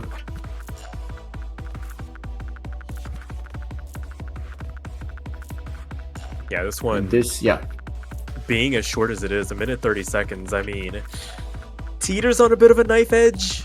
It could get blown wide open with a singular miss, and recovering from that miss, if it were to come, is a bit of a tall ask with a map this short, and with how dense it can get, could potentially lead to a little bit more of an accuracy drop. If somebody finds a clean drop, I'd be very surprised. A clean drop on this would be very surprising. So we'll have to wait and see. Malaysia looking to try and notch a second point on this board. Need to get one of those breakpoints back at the earliest opportunity. at the very least, if they don't win this pick, at least they have their pick to try and continue fighting on here. Yeah, Malaysia still searching for their second point. Indonesia now searching for at least guaranteed tiebreaker. And we'll see if Vasdi has loaded into the map. I do believe it seems like it is. I'm just gonna wait for all the players to catch up. There we go. Awesome. And once again, really strong starts to this introduction. The layering really does start to spiral out of control before too long. But as things stand, I mean, on these rice picks, it feels like the bar has really been raised in terms of what kind of accuracy flies around these parts nowadays. And 99.8 has really been the mark people have been shooting for. And right now, everybody seems to be hitting it. And the leaderboard doesn't know what to do. It's a bit of a tug of war going on, and we're already halfway through the map here. Yeah, that is 95 seconds for you. So really, any sort of mistake is fatal. Right now, accuracies are shifting towards Indonesia, but Albert will be the one to drop combo. So, does Malaysia have the lead? I think so. Ever so slightly. I mean, this is such a volatile map. It's trying to calculate everything a million miles a second, but Fire and Ray putting on this 99.91%. That's why it was a bit of a struggle. But Ray, J-Live finding a drop as well. It's Last a huge second trades one. going through here. It's a huge miss from J-Live. And just from that alone, Indonesia have that lead back. Oh my goodness, I don't want to say anything. This map could come down to the wire. It does. 5,300 points to margin. Indonesia squeak one out there at the 11th hour. That performance to fire the V1SS this time around to really ensure that they had that point in the bag. And it is now match point situation for Indonesia. Yeah, incredible ratio as well from Ray, only 66 300s. But that miss from J-Live was 2 misses, and that was fatal. 2 misses too many. And I mean, it's these fine margins between these two countries. It's felt like it's been one hiccup here, one hiccup there, just completely blowing maps wide open. And Malaysia, like I said, the saving grace here is the fact that they do have their pick, and they're gonna go for LN4 here. The Hail Mary. I mean, it's got to be here. It got to be now. You got to rip the Band-Aid off. No more room for comfortable picks. No more room for safety. You gotta put your best foot forward. And if they feel like LN4 is their best foot forward, so be it. If Indonesia picks this one out, you got to just tip your cap to them at that point. Yeah. But Malaysia, if they're going to go down, they're going to go down swinging. But I don't feel like they have any quit in them. They're going to drag this one out for as long as humanly possible if they can. And they definitely have shown that they can prolong this. Just with how close these maps have been so far. Yeah, they're pretty feisty in terms of how much of a fight they put up. I mean, the singular drops that have occurred, I mean, relatively clean overall. They just haven't been in positions to capitalize on the drops from Indonesia, bar one map. And I mean, if there was ever a time to get a clean, comfortable three-way FC similar to how this match started, I mean, we went 2 maps with nobody finding a miss. Yeah. Look how far we've come.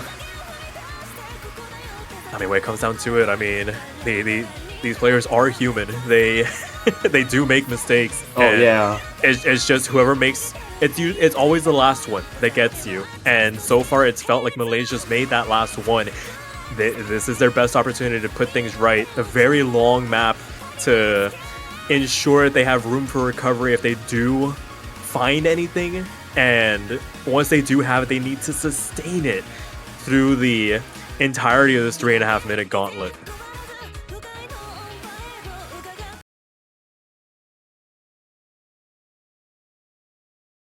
Well, then it is do or die for Malaysia. Backs against the walls.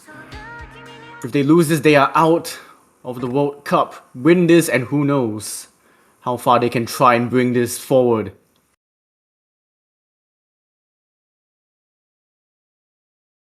Just gonna have to wait and see how the cards fall. Backs against the wall, needing to put everything on the table here.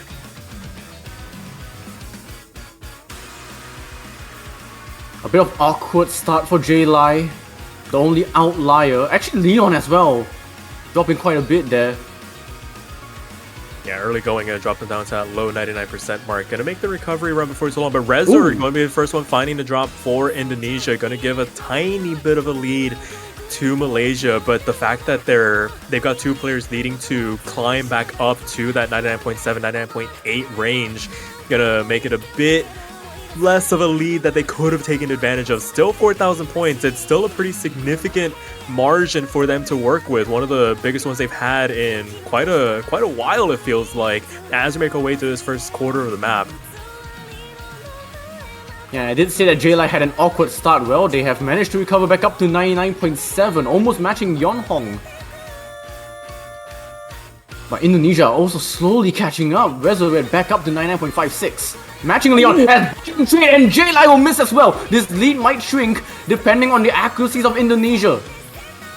I mean, that was a pretty nasty drop from Resort, the second one for them in this map, and that's helping keep this relatively close. It is hundreds of points separating the two countries. Ray, the surviving, or the highest accuracy in his lobby. Resort finding yet another drop, just not able to get their footing in this map so far.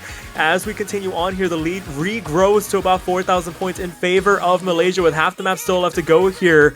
It is on the back of Yonghong, who is holding onto the Seoul FC for them, slightly behind in terms of the overall accuracies of the FCs, being able to beat out, but being cancelled out by Rays. So it's still this bit of a two-on-two battle going on the left-hand sides of both lobbies.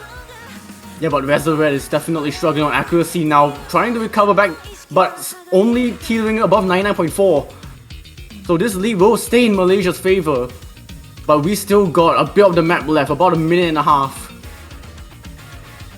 Every 100% really matters from this point out. You want it to be trending in an upwards direction. Any loss at this point is hundreds of points being bled over to your opponent. Going to be finding the drop as well, transitioning on into the last third of the map, and that's going to help buoy this lead for Malaysia. 7,000 points now as we continue on here. A quarter of the map left to go. This is the best opportunity Malaysia has had to secure one of their own points here, and it's still... They have the supporting score from Leon and J-Lai here. They found almost simultaneous misses on the earlier Ki section, helping Yonhong, seeing them through to the end here. It is going to be a miraculous push to the finish here. 9,000 points. Can they sustain it here? The lead is climbing. The accuracies of Indonesia just can't climb fast enough compared to Malaysia. Even though Ray is doing all they can once again, MVPing this entire lobby. It's a 5-digit lead to Malaysia. And it will be the dagger in this coffin as Malaysia will finally pick up their second point of this match. My goodness, last couple of structures beginning to rain down here. The worst of it now officially over. Still some pretty tricky things to read through, but Malaysia see it through. 15,000 points to margin of victory, and FC for Yonhong when they needed it most. Wow. Tournament life on the line. They delivered. Sure, MVP plaudits go over to Ray for that performance, but didn't have the team supporting them the way they have in maps prior. And Malaysia stay alive for at least one more map, with Indonesia up to pick once again. Great pick from Malaysia. Really just attacking the Indonesian players apart from Ray. Yeah, Ray is just a completely different animal. Yeah. Especially once they get going, it's really hard to stop them. And I mean, just being able to find the map that they needed at the crucial moment to ensure that they had enough left in the tank as well, because I mean, it looked pretty dicey there at the middle portion. Those big trades between Rezard, Leon, and J-Lai really could have been a turning point, but at the end of the day, Malaysia found it within themselves to keep the rest of the run consistent. Indonesia finally faltering, it feels like, for the first time in this match, to give a point over to Malaysia. And we're just have to wait and see what Indonesia picks from here on out. I mean, they still have Rice 2 and Rice 4.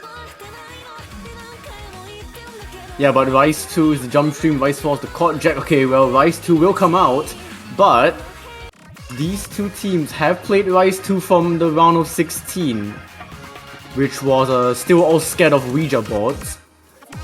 And the score difference is 1,706 in favor of Indonesia. Okay, so you're saying we're gonna be holding our breaths for about 2 We minutes. are. I got it. This is going to be once again another roller coaster, just like most of the maps have been so far this match. Yeah, if Rice 1 was anything to go off of, this has to be an immaculate performance from Malaysia in terms of they're not allowed to miss. It has to be 3 FCs, and it has to be the highest possible accuracy they can muster within themselves. A 200, basically not allowed, because that's just giving over extra cushion to Indonesia, given how they performed on Rice 1. So we'll have to wait and see. Anything can still happen. This is 252 BPM jump stream, and I mean, again, the issue of consistency and reading comprehension. It's so easy to just flub a section just out of nowhere because your fingers just hesitate for the slightest second, and that's enough. Yeah, 252 BPM. You do get some breathing room in this map, but it's going to be all about the focus. And knowing Indonesia, you can basically just leave Ray out because Ray is just going to completely destroy. This map is now going to be down to Albert and Fire to see if they can be the ones to push Indonesia to that defining 6th point, or if Malaysia can do the impossible. Yeah, so here and now, once again, backs against the wall. You got the more Rice-oriented rosters, APQ, Vast, J-Lai have been holding it down as best they could for Malaysia. Fire, Albert, Ray, the dynamic trio for Indonesia on these Rice picks. And here we go into the real meat and potatoes of the chart. It is just non-stop jump stream from here on out. And everybody getting off to really strong starts. Actually, Fire with the highest overall, actually Vast with the highest overall lobby accuracy. Fire not too far behind. Ray as well, being that tandem duo for Indonesia to try and keep this relatively close. It is hundreds of points going into the second quarter of the map. Yeah, and now that we are 8 maps deep as well, these players are going to be starting to feel just overall fatigue going into a 252 ppm jump stream map. We might see a player break towards the end, and that could shape everything.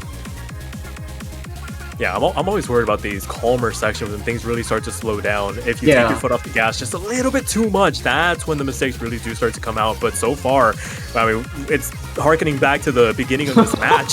6-way FC going through, just separated by the overall accuracy, and right now it is still way too close to call. It is Vast versus Ray, it is J-Live versus Albert, it is APQ versus Fire, and there are individual battles being won and lost on both sides of the playfield right now. It is still inside of 1,000-point margin between the two countries. 300, 500 points going into the last quarter of the map. It is absolutely nothing separating these two teams. Indonesia are slowly pulling away a little bit just from the accuracy, but Albert did drop a bit of accuracy though. So this is going to shrink back to 3 digits. It might go back to Malaysia. We have about maybe 30 seconds. It is the last. Oh my gosh. Last 8th in the map, last chance saloon for Malaysia. If there was ever a time to pull out non-stop rainbow 300s, now is the time. You need to capitalize on every single 300 being dropped by Indonesia. It is flickering back and forth still. It is still inside of 1,000 points. Again, the individual battles. Right now, Albert falling just a tiny bit behind, but being bolstered by their team. Ray climbing back up above everybody else. Last couple of releases, you gotta watch these. It is 1,000 points Gosh. for Indonesia. Not again. Another 1,000 points. Oh my goodness, what a lobby score! 55 from Ray as well. Needed all 55. I'm flabbergasted. Malaysia really did all they could. One single 200 of the 3 players, and it still wasn't enough. Unbelievable.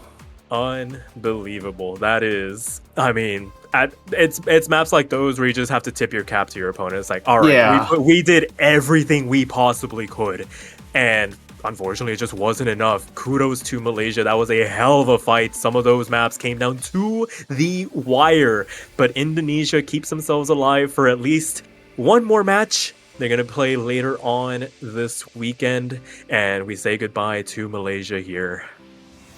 Yeah, unfortunately, commiserations to Malaysia. They will end their run in the quarterfinals. Indonesia will be facing, I believe, Russian Federation tomorrow. Looks potentially. Yep. I mean, we'll have to wait and see how the schedule shapes up. But man, that was a heck of a ride, and we're not even done yet. This block is still going strong. We have a match in 8 minutes. We've got Italy taking on Poland. We go from Southeast Asia to Europe. Yep, just a complete 8-9 hour shift in time zones. Sure, yeah. Basically, normal things, basically. But I mean, Rav, do you have anything else left to add before we sign off here? Yeah, I mean, I did see a couple of people in the chat supporting Malaysia. You can still support Malaysia through banners if you want to support your favorite team and the World Cups as a whole. You can get yourself a profile banner for USD 250 on the Osu store. Yeah, that sounds absolutely incredible. And let's say you do want to support teams like Indonesia who are going to be advancing further in this tournament. And let's say you pick the team that wins. That banner will stay on your profile for that little bit longer, even after this tournament's conclusion. So, want to take a chance? Or if you're indecisive like me, you can just buy every single banner and support everybody that made it to this tournament, even teams that have already been eliminated. If you're a supporter and you want to show them that you're proud of them for making it this far, you can even buy a banner for them. So, why not go on and get yourself a banner today? Yep. Well, that should be it for us for now, because we only have about 7 minutes to the next match. So anything else you want to add, Sparky? Nah, I think we took care of absolutely everything. So until then, we'll catch you guys later.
Hello everyone, welcome back to the Osmania 4K World Cup 2025 quarterfinals. We are jumping right back into another match here, Italy C22 against Poland C17, the first time these two teams will face against each other in the 4K Mania World Cup series. I'm Raviel and I am joined by Lively Peninsula. Hello! Hello there. Thank you so much for that lovely introduction. Indeed, it is the first time these two countries will be facing. Although I have to say, we have a very interesting position. Because as far as I know, Italy was the team who upset. Was it Indonesia in the it was Indonesia, right?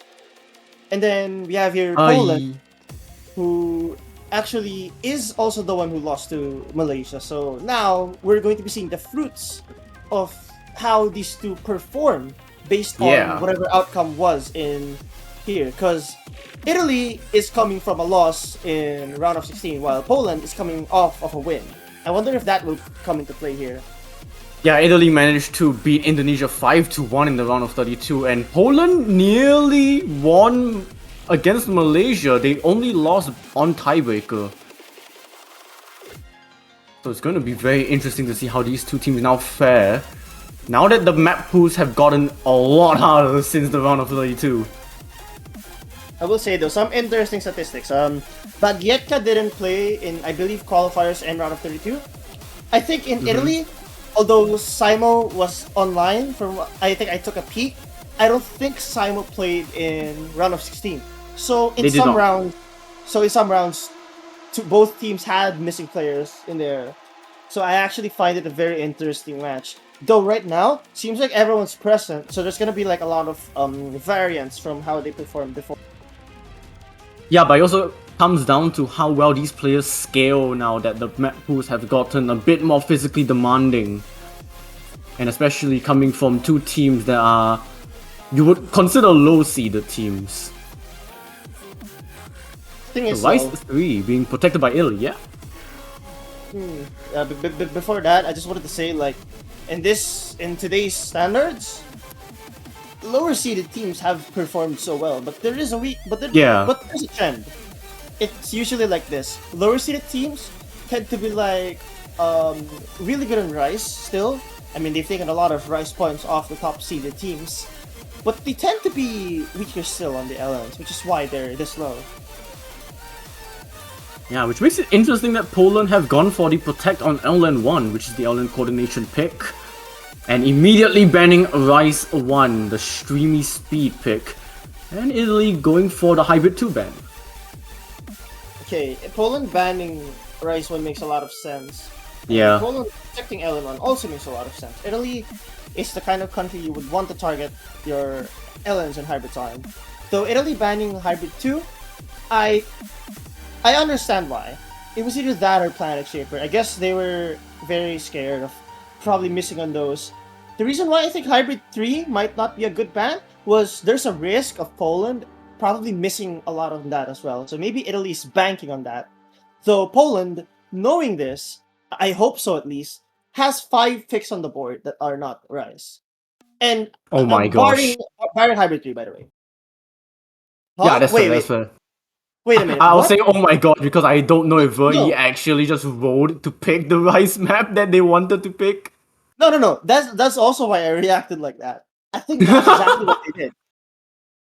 Okay, I mean, is this like a bad pick? Because I don't really see this being bad, even though they just left it up to Bentrobot to decide.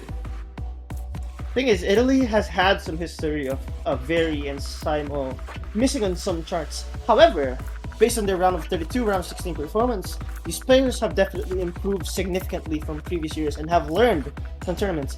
As for Poland, we have Malza and Klobak, who actually also have a history before of missing on a few charts. And this chart is one of those, if you miss once, that's like a lot deducted just because of how short it is. Yeah, it's very short, 1 minute and 35 seconds. And we've seen how egregious it can get just from Malaysia versus Indonesia that just happened an hour ago. Yeah. I remember when I was like trying this out, I had like one miss, and that already deducted like 10,000 points. So just imagine. Yeah. Just getting like a single miss is going to hurt your team so much. So the stress as well to just not break, but also just having to keep your accuracy consistent. There's a lot of things going on in such a short amount of time. But like again, I just have a feeling this could be bad because it's being picked very early, and this is when the nerves Yeah. are at an all-time high. Yeah, and you might not necessarily be at your like most warmed up state, and Mauser will be the first one to drop. So this is where it really comes into play because Malta only has a little bit of room to go up to 400, and this is exactly where the lead has started to balloon already. But this is not safe because if Italy misses back, this is also the amount of lead that will be deducted. Yeah, and it like if it's a very messy drop as well, it could just swing all the way back to Poland. But so far, Italy are doing all they can. These are some incredible accuracies. And Poland, they might already be running out of time to try and take this back. Even if a miss comes from Italy. Okay, here we go. Veryi will be the first one to miss. It is also a bit messy, just like Mauser, but Klobuck will trade it back. So we're back to square one. Yeah, basically a trade doesn't really matter. A lot of those mini jacks. Oh, but wait, is there Veryi? enough time? Is there enough That's a time? clean one. That's a clean miss, Very, though. very clean. Here's the thing though, So, yeah. 2964 and 2956, those two scores are Oh. extremely good still. Still extremely good What? scores. Wait, that's a V1SS on Angela, I think? Seed 22 versus seed 17, and we're getting this? Woohoo! Like, I think the biggest takeaway from this is it's really just up to who's more consistent. Because look at these accuracies. I think Italy's actually slightly better in terms of ratio. But if we're talking about the bad judgments, it's actually Italy who has the 100, who actually also wins on 100s. So I think Italy still wins this very slightly. Okay, Yeah, very, it's very. just gonna be a consistency game. Okay, LN 1 coming out.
Coordination pick. Okay, yeah. Okay, on paper, Poland should have a good advantage here. Actually, a big advantage. Because I have a feeling Italy might be a bit.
Balance, there's this like factor where you will get overwhelmed by reading if you're not used Yeah. to it. And that's what happened to Oh Italy my there. gosh, Angela, that accuracy. Far and beyond anyone in this lobby before 200s and MVPing as well, even with the miss. Malza has the best ratio though, so that's something to Yeah. consider. But you know what? Something I realize is like if players have a really good ratio and very high turn count, it's probably a sign of them using like a Percy skin. And a lot of players use that nowadays, which is valid. Percy skins are very useful, and a lot of players are really good at accurately releasing those. Very good on Poland for holding on, because if Yeah. they did not hold on, that would have been bad news. It was mostly just Italy holding on really well and then completely collapsing in the second half of the map. Which, like you mentioned, like you have to play like L coordination for 3 minutes. It's gonna get to your head. And so they opt for Vice 5, Gostos Castle. This pick is, it makes sense for Italy. So I guess Poland will bring Matt.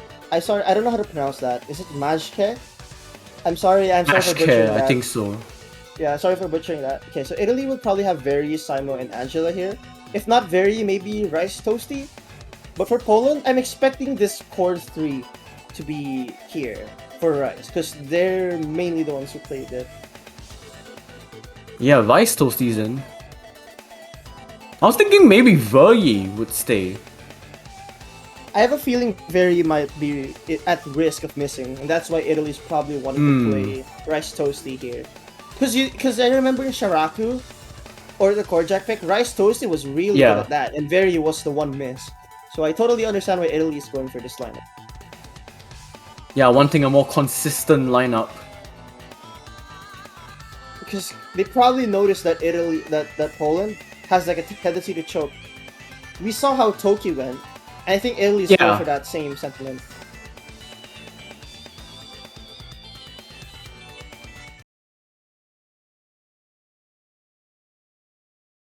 But okay, one apiece. So Italy looking to try and get their second one now. The scary thing about this is, once again, its length. Toki, at least this one is longer than Toki. So there's like a little bit more wiggle room for error. The problem here is, with how straightforward it is, you can expect a lot of higher acts. So a bit of a lesser chances for players to miss. That is true, but I think also like drops on this map won't be as messy as Toki. So you might see like cleaner drops more often, if they do happen. Probably. Well, that's if they get past the start, because this start is really techy. And now Rice Toasty's accuracy isn't the most ideal. But I understand what Italy's trying to go for. They really want to make sure they have the highest chance of having a triple FP, even if it's not the most ideal act. So they're just waiting for Poland, hopefully falter and start missing. Yeah, Poland are doing really well so far, holding an average of 99.9. Rice Toasty is the one that's just falling off a little bit compared to the rest of the lobby, but Simo doing all that you can, 99.95. To try and reel this back in, but I say that they are going to be the first one to drop in the lobby, and they are now tight accuracy. If Angela and Rice Toasty will fall as well. Poland now 5-digit lead. With all players intact. It's not over yet. We've seen a lot of crazy stuff happen in a lot of matches. But here's the thing though, like what we was mentioned a while ago, this isn't the kind of match that a lot of players will find a lot of dirty misses on. And that's exactly what happened to Rice Toasty here. It's not over yet, but Poland is really locked in on this pick. Oh, they are locked in, alright. These are some crazy accuracies. You could tell me Poland are like a top 8 seed and I would believe you with how well they're doing so far. But like you mentioned as well, we still got a quarter of the map left. Yep. Yeah, Poland recovered from their misses of the previous chart. Seems like they're able to bounce back. This is gonna be a problem because Poland's score right now can take a lot of top-seeded teams, like what you mentioned. What an insane score. Just actually, this is the Poland chart. Seems to be something they really excel on. Yeah, and despite the best efforts from Simo and Angela, they will give up the breakpoint. It will be 2-1, but it will be in the favor of Poland, and this is a team score, my goodness! 2987 on this as a seed 17. That's a 995.9 average, or around there. Just around a 995 plus average. Very, very good. Very, very good scores from Poland. Klobuk taking the MVP, Malza very close second. Simon would have taken the MVP had they full comboed.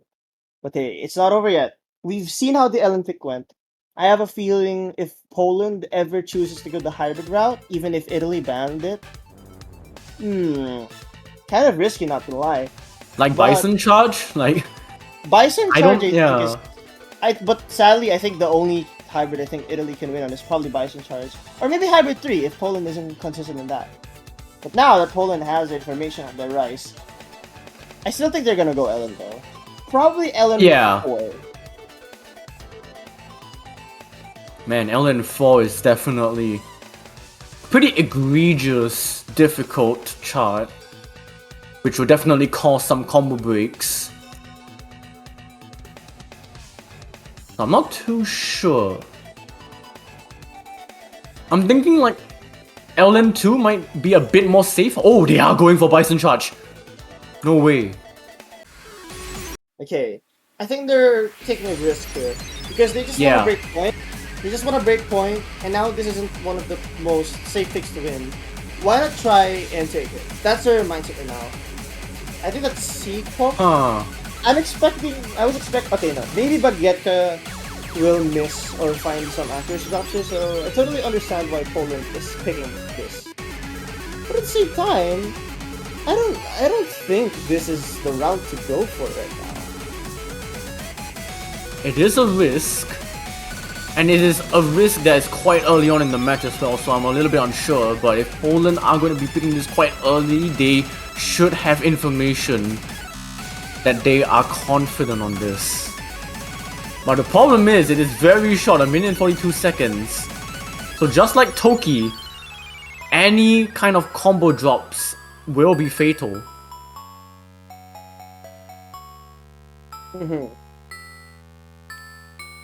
Oh, who is playing? I think someone is still deciding who's playing this. There might be an extra player on Poland's side, I'm not sure. That we can't see. Maybe they're still deciding. Okay, so I think they're deciding on who's playing this as a third player. I'm a bit unsure because like the problem with Italy is like now you're putting Nessunov in, and I think we've established the previous chart that I have a feeling Nessunov just might drop a little bit more in this chart because of how physical this chart is. We'll just have to wait and see then.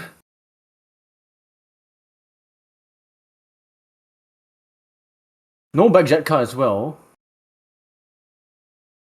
So Malza staying in for Poland. No, Malza and Klobak makes a lot of sense. I think Siko. What is going on? What do you? What is this Speed Sonic? That's Speed I don't Sonic. think I've ever seen that happen. Like, I mean, it's fine now. It's fine now. It's fine now. That was fun. We are normal. We are back to normal. Nothing happened. Let's go. Let's go. That's a real miss from Nessunov, I believe. Well, here's what I was talking about. This is what I was saying. Nessunov. Now, I was saying a while ago, Bison Charge. I would have thought. See, I was thinking Simo would have played this instead of Nessunov, trying to risk it. But hey, Poland has a really consistent score right now, and now very missing. Ooh, these patterns are not friendly for Italy. So I guess hybrid is off the table for Italy too.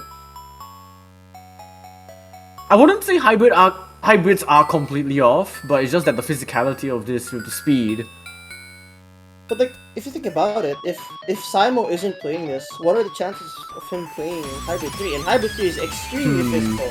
And now Poland clearly has an advantage in this. Yeah, all two players, not all two players. Malza dropping, so only Psycho and Klobak retaining their combos for Poland, as is Angela from Italy. Yeah, but this is a comfortable lead for Poland. Very comfortable indeed. But these trills are uncomfortable. Ooh. Oh, Psycho missing trades with Very. But Very's miss was very dirty. That kind of sealed the deal. Oh, even if, that's a score from Angela. 3-200. 989. Actually, Poland's ratios very evenly balanced. Even their 200 count's actually pretty balanced. The problem is, seems like Poland, it can be a bit inconsistent on those trails. Like if you see those Ellen's mixed trails. I think Italy will pick the Korjak pick at this point. I think that's the logical decision here. I will be very excited. Always love me some Korjaks. And knowing Italy are also like very good at Korjaks. I'm not too sure how good they will fare. Now that it is quarterfinals and they are going to be playing like 150.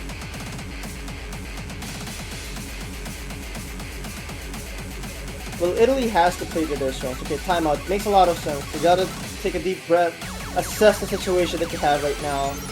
In fairness for Italy, there are still 4 rice picks. So no matter what happens, they'll be able to exhaust all of the rice. They don't have to think about hybrids, they don't have to think about LMs. But hey, they need to take a break point as soon as possible. Because Poland will definitely capitalize on all of these LMs. But I think LM3, if they have the right cards, maybe Italy can take something off of that. Yeah, they really just have to look at the options remaining. It's probably going to be having to play to themselves rather than play towards Poland. Or I guess playing against Poland.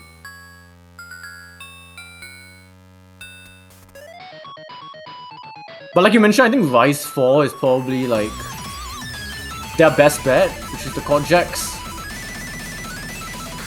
They aren't the best on jump stream. Like if we're looking at like just last weekend's Rise 2, Italy and Poland played it, and there's a 12,000 difference in favor of Poland.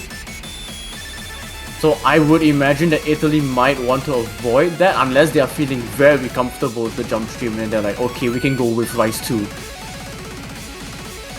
But I see that less likely than if Danger and Danger to come out now.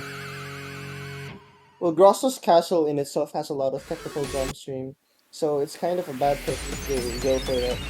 I think though, Endro is probably the slightly better pick because Roman Nesk is extremely long. It's like 3 minutes, I think. And I think I just have a feeling Italy will choke slightly more than Poland here. Maybe, I only see Danger and Danger being the only viable pick, and that's kind of funny because of the title itself. It is a dangerous pick. Now, it probably won't be dangerous to Italy. No, it's still dangerous because Poland has some good Kojak scores too. That is true. If you look at I don't know if they played Blacklock. Okay, Italy played Blacklock. Poland didn't, but we can probably have a bit of a assessment on the previous one. Poland did play Nobori Susume. And they were 2993. Yeah, 2993, and Italy did not play Nobori. Italy didn't play that. So this is just showing that both Italy and Poland are very capable of Kojaks. Now, here's the kicker though. At what BPM will these two teams cap? Is Baglietta going to play this?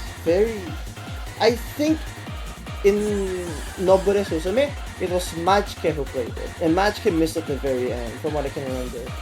So, yeah. Interesting dynamic here.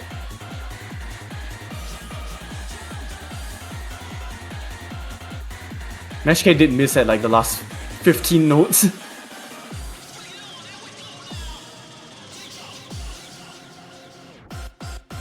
But I mean, that was like Nobori Susume back in round of 32. We have come a long way now. It's 150 BPM Kojaks. Indeed. So you're gonna have different kinds of physicality, different kinds of stamina, different kinds of mental focus and attention needed for 2 minutes.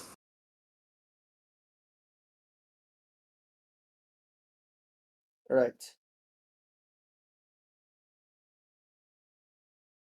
This will be very interesting. I love Kojaks. And I love watching Kojaks. I really hope this goes to distance, because there's so much potential in this match.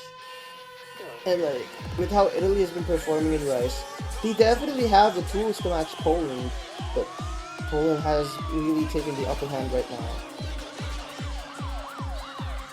Yeah, Poland are the team to get the break point, but Italy will be looking to try and get back some momentum.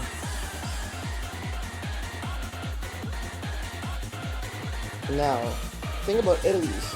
Fairy and Simon are extremely good at project ratio, but so are Malza and Tilda. I mean, they're both able to match them. So it's really just gonna be between Majka and Angela, and Majka is clearly very adept, much more adept than Angela right now. But hey, I think Angela got like a 200 or 100 or something. At the very start, it can happen. Yeah. That's very common with core picks. You can get 50s or 100s out of nowhere just because of the nature of them, where your risk can get really unstable. But right now, everyone is extremely stable at the core jack pick. It is going to be a kicker if that accuracy drop from Angela is what decides this map. But it does seem like the accuracies from Poland are slowly diminishing. Mashke down to 99.91, but Simo will be the first one to drop combo though. And dip that accuracy to the same as Angela's. It is a massive one because now the lead to Poland is 5 digits. Okay, Poland is keeping it very, very dominant athlete right now because Angela is dropping to 99.8. That just means that when the core jacks get very technical, Poland is able to keep up. I mean, I can't even say both teams are capping at 150 BPM because they're able to keep it very well. Like, we saw that one chokeable pattern with all the guts and all that before, and they still hit it. But this final part is not easy. It's no easy. Yeah. Oh, but very with the combo drop from themselves, and this is definitely gonna seal it. Poland will take a 4th point, a second break point, and Italy looking that they wanted to get themselves back, unfortunately squandered.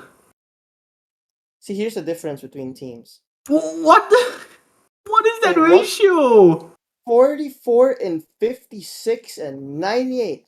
That's three digits here. And I don't even think anyone reached 200. Okay, some interesting statistics here. Remember when you said Poland got 2993 in round of 32? They got the same exact score. Like, around it. It's still 2993. So that's the difference here. While Italy was able to have a very high score on Black Knife, the difference is that Poland, even 2 rounds after round of 32, they're still very consistent. That just goes to show the difference between these two teams on consistency all across the board.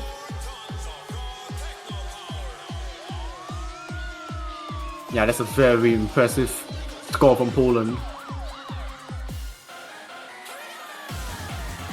And that's definitely going to bring some confidence.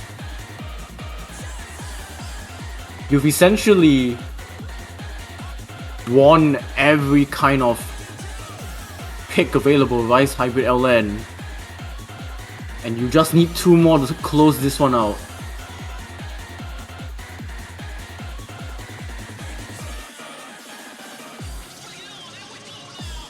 But what would you really want to go for? Probably LN still. I think it's time to take. It's LN4. Okay. Oh, yeah. Okay. Well. I think it's LN. I just thought it was LN4, because very accuracy heavy, and we saw how Italy's performing in technical LNs. You already saw how they perform on release. So fake is very technical. It makes a lot of sense why Poland would want to go for it.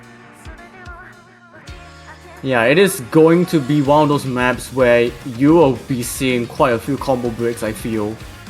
This is a very tricky map.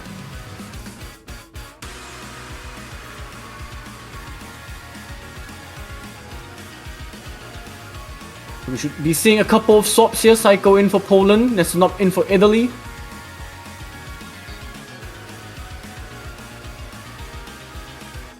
We're still gonna be messing up.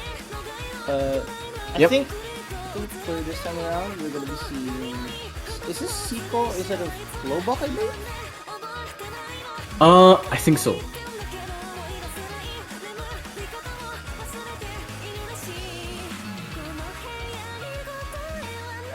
But these are the understandable rosters. Now that Poland are in touching distance of match point, they're going to see if they can make it work on the longest free pick.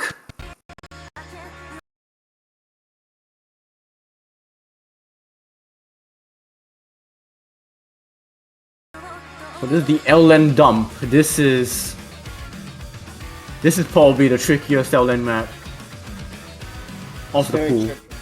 Well, in terms of accuracy for sure, but I guess consistency-wise, it has to be LN3, just because of how jacky it is. But that's beside the point. It makes a lot of sense that Poland is going for this. You know, this lead that Italy has right now, I wouldn't trust that just yet. This is still very early on, and there's so many technical parts here. You see those anchors? They're all over this chart. Yeah, but Mauser will be the first one to drop, and that's a very messy miss. 99.2. They dipped all the way down, and Italy will master this lead early on. Here's the thing though, even if Malza drop like that, I can trust Malza to increase a bit more than, let's say, if Nasunov drops. So this is not out of the woods just yet.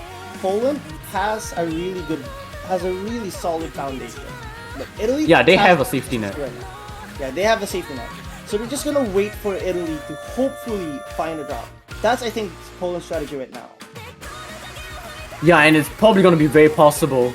We go into the Kia here, but Bagjetka will be the second one to fall from Poland. Not what you want to see if you're supporting Poland right now, but Italy, they now grow this lead. They double it, 7,000 points. 7,000 points is not safe. As I say that, it's a massive drop from Nesunov. I think that cancels both Bagietka and Malza's misses, just from how dirty that was. See, this is what I was saying. Even if, let's say, Malza or Bagietka misses, it's not gonna be as dirty as that. Yeah, and this lead might flicker just from the accuracy drop that Nesunov had to endure. As Bagjetka and Mauser are finding good accuracy recoveries, this lead now turns blue. Ever so slightly though, Poland's lead is not safe still. And if we see those missed tendencies all across the board from Poland, that is really not safe yet. Now, consistency-wise, Italy has a very slight advantage. But accuracy, balance-wise, definitely goes to Poland. Yeah, And that's the scary part. Poland are just winning this out by accuracy. However, But oh my god, Psycho and Mauser! I think that's Two 0 drops! FCs from Poland. That's 0 FCs, but again, it's not over yet. There's a lot of landmines in this chart that can make any player drop. And again, like what I said, I do not trust. I can't trust this just yet. It's not over until It's not over, that's for sure. 'Cause This look at lead those will anchors. shrink. Those anchors are making Italy suffer. Oh, as I say that, that's a massive drop from Nesunov. But hey, Poland has dropped a bit too on some of these patterns, so it's not out of the woods again. It's Veyi and actually- Angela are holding this Wait. Italy Wait, no, so Poland much has by... it. It's just by Oh the my skin God. of their teeth though. Poland might be able to win this out and they just have to hold on to the last couple of LNs. Oh my goodness. golden Saved by the opportunity. bell. Wait. Okay, goal. That was a golden opportunity for Italy, but they weren't able to close it out. Very was able to clutch a full combo. Look at that 150, but the 5 misses from Nesunov. What made it a done deal? Yeah. And oh, that's look at this. Look at the chat. It is not indeed best of 9. This is best of 16. Sorry, but best of 16. Best of Best 11. of 11. Best of 11. Guys, I have no idea what the hell just came into my mouth. It's best of 11, not best of 16. Rise Whoops. 6, they will be exhausting the tech maps. Guys, I'm so sorry. Okay. Look, this makes sense, okay? This makes a lot of sense.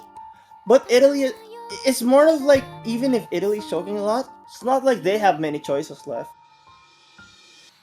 Yeah, I mean, this is kind of the next pick that they would have to go for. Because I wouldn't really see them going for Rise 2, I wouldn't see them going for Rise 3. So this was pretty much their last good option. Not even just that, one of their only options, that is. Because, like, even if... I don't even know if this is a good option, because Poland has shown consistency on Tech 2. Like, they showed is it true. on their Gostos pick. So that's really my concern right now. However, seems to be that Malza has been ever so slightly dropping a little bit more recently. So I wonder if fatigue is kicking in. I just really wonder. You know, fatigue is a big concern. In any context, fatigue is really concerning. Yeah. And especially when you may not be as experienced as many of the other players in the tournament. Having to conserve energy also becomes a challenge. And it's also especially difficult when you're going up against a team that you know are almost at the same skill level as you. So you have to give it your 100%.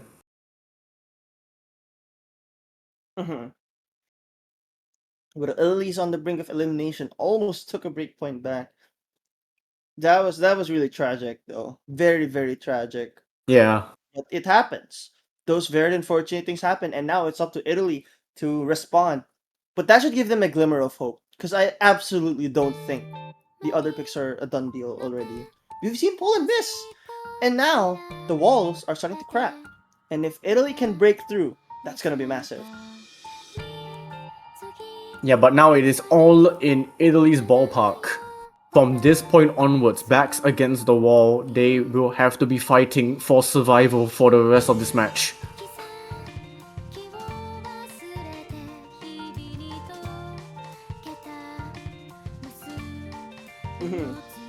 Even We have a if- very calm intro though. Yeah? Yeah, it's a very calm intro, but here's the problem. You see those anchors? Those are the kinds of patterns we've seen Vary and Simon miss all throughout the tournament. So even if they're calm, oh well, Oh, that's what I was saying. right at the first burst as well. It really had to be. Think about ponies, they're very composed right now. Had they been in a different situation, this consistency could be challenged. Oh well, speaking of the Oh. devil, that's exactly what That's I'm a saying. very odd miss. It's traded back in and ooh, wait, what? Mauser? Malza dropped Malza. a 50 or a one. That was a 100. Very, very, very massive 100. Yeah. That's massive. That 'cause lead now just- Italy has a lead. The lead just snapped back. That was quite abnormal. It started to be scary because again, I keep on mentioning this, but if those anchors are present all throughout the chart, I have a bad feeling about what's going to happen for Italy because again, we've seen this happen. But Poland right now, that 100 from Malza, even if it's just one, that gives Italy hope that they can come back from, that they can win this. That's really a big It's one. a little bit of hope, but they are winning in the accuracy department as well. But this lead is going to slowly shrink as Mauser is able to recover that accuracy back up. And we go again. Yeah, the problem Italy, is... Go ahead. yeah, Italy having to fight for their tournament life. They are doing all they can. These pirates... Oh, match Oh my kick, god, match kick! That's That's gonna a big be- one as well. That's huge. But Italy needs to hold. Very dropped a few 200s, but that's not. Oh that's my not gosh. business. That's the only important part. Very recognized what they have to do now. And Poland with 2 misses on board, but Angela Oh my trades God. it. Okay, Not like this, not like this. it's just Simo versus Malza, but Simo has the act lead. These anchors are not safe for any team. We've seen both teams miss. My heart can't take this. This is 10. going to come down to the wire, I think. This lead is shrinking. Poland are trying to reel this one back as Italy fighting for Oh my- survival again. It really my comes gosh. down to the end, doesn't it? And Oh, Mauser will this- pick up the miss on the jack though. It That's negates any kind of comeback that Poland were looking to try and get on this map. Italy will get a second point. They are not out. It's not over yet. Not over yet. Simon with a 995, very Oh clutch. my gosh. Actually, look at the ratios. They're all very close. They're all very close with each other. What a score from Simo. As is Klobuck as well. They're close Just up that with a one very- miss. Yeah, it's just the one miss. So Poland had a full team miss.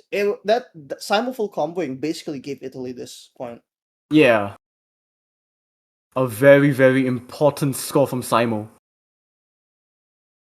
But now the problem is, it's back to Poland.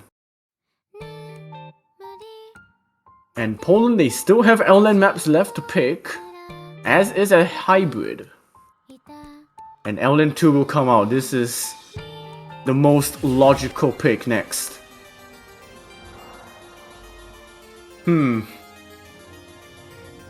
It makes a lot of sense though. It does. It makes 100% sense. But I don't know what to feel because like, you know, I have a feeling that the league is really starting to kick in. However, Italy has... The thing about this pick is these kinds of picks don't favor Italy at all. it's not like the previous pick, because the previous pick you saw a lot of missed potential. This one is Yeah. one of the most straightforward elements in the pool. I mean, we saw like very insane scores from Indonesia and Malaysia on the match. That was genuinely crazy.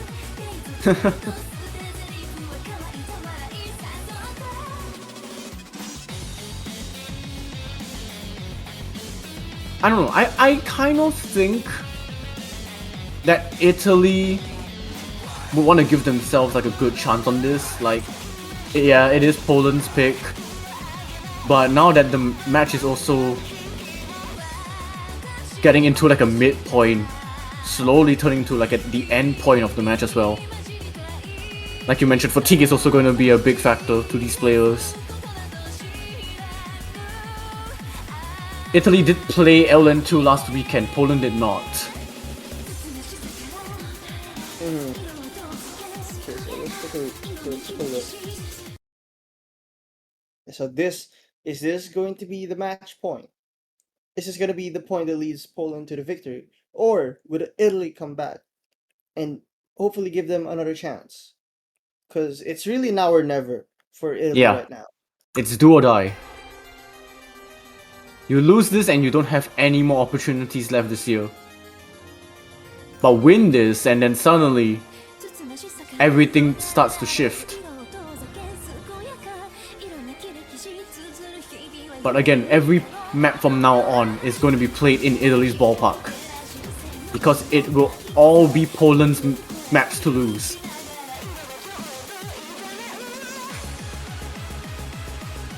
I'm definitely scared. Oh, wow. Everyone is so close to each other. But like what I mentioned. Oh, yeah, there we go. Like what I mentioned, I can't trust. Oh, If Poland misses, I can trust them to come back from it. But if Italy does, it's going to be a bit more risky. yeah. But wait a minute. Wait, I actually think Italy has a slight act advantage because of Klobuck being slightly behind. So density is not out of the woods just yet. Italy can still take it back. But Poland can be but Poland's consistency is really carrying them hard right now. Yeah, right now accuracies are cancelling each other quite well. It's really just that miss from Vei. But actually, this lead is shrinking. Bagjetka actually dropping a bit of accuracy as well. Now they are under Klobuck's accuracy. Oh, that's massive. Wait, no, the accuracy is tight. It's just that one miss from Very, really. Yeah, So that's if the lead. If Poland messes up even a little bit, that can give Italy a chance. Oh, but mess it up 400 200 in this break section. Here we go. This could be it. Will Poland take it? Will Poland run away with it? Oh, wait. I think Poland started to drop some accuracy. Oh, that's Oh really my not gosh. good. Oh my gosh, but Bagjetka! It's not over yet. That's The a bench massive breaks. miss. That's also very dirty. Look at how early Baguette's releasing. That means Yeah. Baguette is rushing a lot of these patterns. And now Italy is suddenly in the driver's seat. Oh my goodness. There's no way, right? 6,000 points to Italy. Potentially their first breakpoint. Bencho, do not do this to us. Oh no! I was saying that Don't. these kinds of picks don't benefit Italy. Guess I was wrong. Seems like Italy was prepared for this pick. Oh, oh? Okay. Oh, There's no more please, misses. Bencho. There's no more misses. What is going on? Don't tell me both Angela and Bagyetka had something. Well, no. This can't be how we decide this. There's no way. Okay, wait. Oh, what's going on? What's Surely. going on? Surely Italy won this. There's no way. Oh no. Okay, hold up. We have four completed players, but somehow both players in the top row are stuck on So who such a won? crucial map. So On a who map won? that we have no idea yet because the scores aren't going through just yet. So I think we have to wait a bit. Sorry for getting impatient. Just what just happened? I feel like if all were to go through, Italy win that. But if both the top role players disconnect, I think Italy still win. Regardless. I don't know. I don't know. No, here's the thing. Psycho had the 991. So that's the thing. Oh, Angela was their best player, wasn't it? Yeah, and Bagietka was Oh, no. their worst. So that actually benefits Poland. That is very unfortunate. No, we can't decide it just like that. But if you look at the stream though, from the lead, seems like Italy had it, right? Yeah. Oh yeah, Italy had like a 6,000 point lead. So, I don't know.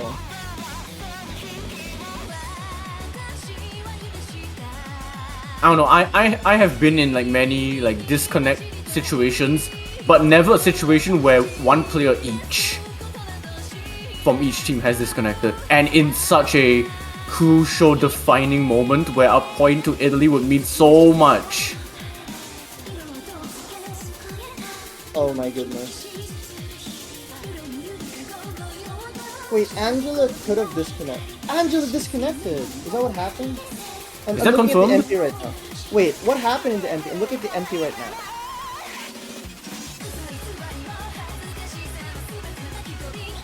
Poland won by 9-9. No, I refuse to believe that. Did Poland just win out of that? No. The MP looks bugged. There's only one Italy player that submitted. Huh. This This is a very awkward situation right now. feels so weird. I think we'll have to wait for any local scores. I think, okay, we at least know the scores of Bui and Nesnop. That's 100% given. We know that. As is Klobak and Psycho. So right now, if we are just able to retrieve the scores from Angela and Bagjetka, then we are fine. Like, it doesn't really matter what happens from the MP link. This is But- very unfortunate. Yeah, dude, no, this is like the first time that at least I have to experience a situation like this. So it is very rare. Like, usually disconnects happen from like one side at any given moment, not both.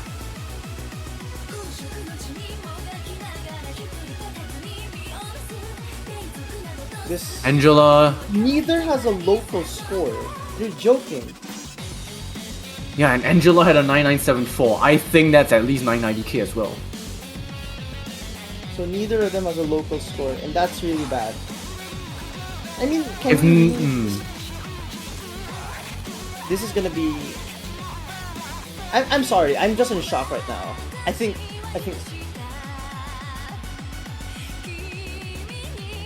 Alright, we're gonna have to wait and see what the staff are going to be deciding here, because this is a very uniquely unfortunate situation. Yeah, that's very, believe- very unfortunate. I believe we're gonna actually have like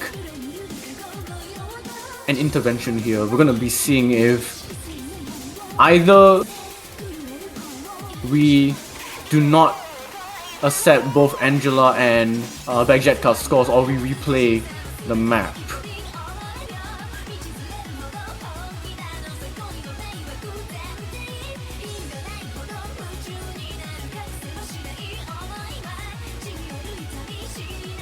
Okay. This is a very, very unique situation. And I do not know how many people are going to be accepting this conclusion, but I'm hoping that all are at least understanding that we are going to be replaying this map. I will say this. Because- yeah. Go ahead. No, because I also believe like like if we had this map like at the start, right? Maybe 1-0 or 0-0 or 1-1, then sure we can like, you know, like just accept the disconnections and move on. But like this is a map that decides either Poland eliminate Italy or Italy make it 3-4. Oh sorry, not 3-4, 3-5. So such a crucial point in this match. That's why such a conclusion is being made right now that probably wouldn't have gone under any other circumstances.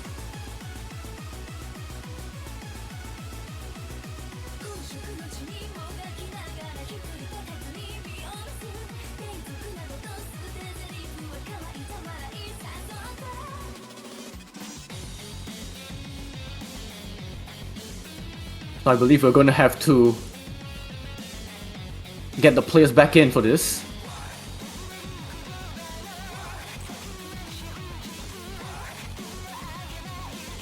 This is really...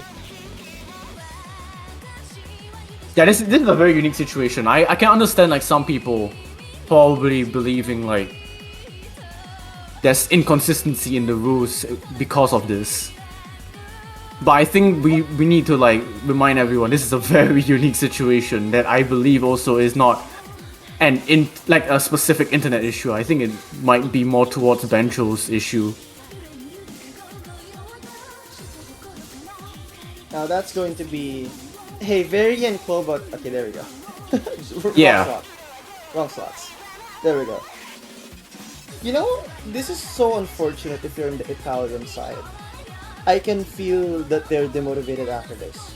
But hey, silver lining, it was a replay and not a win granted immediately. So I hope both teams are still able to recover from that. Because this is a really... I mean, I can definitely like see both teams having different levels of frustration. Like Poland wanting to get it over the line. If all just went through, Poland would probably have gotten it. But if like, you know, Italy didn't have the disconnects, then Italy would have gotten it. So like having to go through all of this again, it's definitely going to cause a little bit of unrest.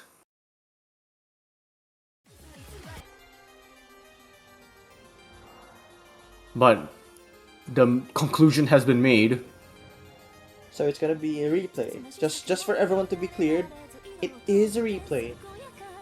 Now, you know what I feel like could be bad? This can cause mind blocks. I wonder who will suffer from that more. Or will anyone suffer in that regard?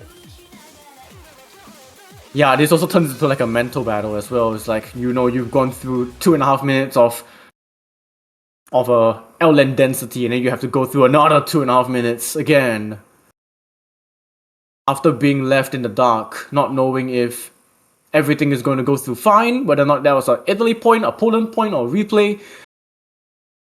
It's just a very unfortunate situation all around, but we are so glad to see that we are going to go again and hopefully reach a reasonable conclusion. Actually, very impressive. I saw a 200 run, I think, based on the MP at least. Yeah. So if they're able to replicate that, this can be good news. Though, now that Poland gets another chance, this is also very good news for them. Because this could easily translate to Poland performing better, but it could also be the same for Italy. It's just that I think Mind Block slightly affects Italy a bit more. I mean, so many things can really happen in this kind of situation. Very will be the first one to drop though in the replay. And so the lead will slingshot itself to Poland, even though Klobat was finding difficulties acting the start. This is what I was saying. Although, we saw Poland drop in that accuracy realm later on, so part of me feels like this isn't just out of the woods yet. As long as Italy can recover, this can still be a win for them. It's not over yet. It is certainly not over yet. Klobuck has managed to recover accuracy. Bajeka now the one dropping below Klobuck. I believe that happened in the previous play. But Poland are definitely taking this more strongly than before.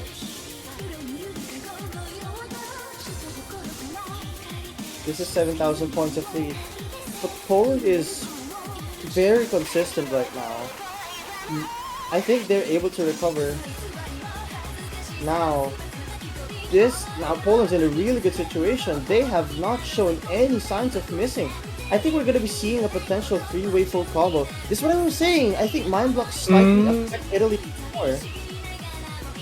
We can't say just yet that it is a three-way full combo until it's over. Very will find another miss though. And that might just do it, unfortunately, for Italy. There has to be multiple misses from Poland. If this is how it ends, Poland, they will end it extremely strongly. And they will, barring any sort of unfortunate situations now towards the end, Poland will claim their 6th with a three-way FC on the replay. Very, very impressive. I'm sorry, but I want to say this right now. Genuinely feel really bad for Italy. That was a very difficult situation they had to face. They were on the brink of winning that pick, and now this happens. A very, very unfortunate situation there. It is extremely unfortunate given the circumstances, but it will be a Poland victory 6-2 over Italy, eliminating Italy from the Mania World Cup. They have shown glimpses of absolute brilliance over the last 3 weekends, and it is very unfortunate we have to say goodbye to them as their 4K World Cup 2025 road ends here. Poland will be advancing to at least another match tomorrow. Gotta give credit where credit's due. Poland closed the deal. Both teams were given the chance to play it again, and Poland was able to close it out. Italy had a great performance. Taking down seed 11 Indonesia is no joke. And not to mention, they were able to steal a point from Chile as well, I believe. And they really had a lot of chances where they could have won against Poland, but unfortunately, it had to end this way, and honestly feel a bit bad for Italy there. Yeah, but the show must go on as well because we got a current match ongoing, Thailand versus Brazil. And I believe we'll be having a caster swap as well, so I will be tapping out for the time being. You will still be hearing Lively Peninsula's voice, but joining them will be Mifa, so I will be taking my leave.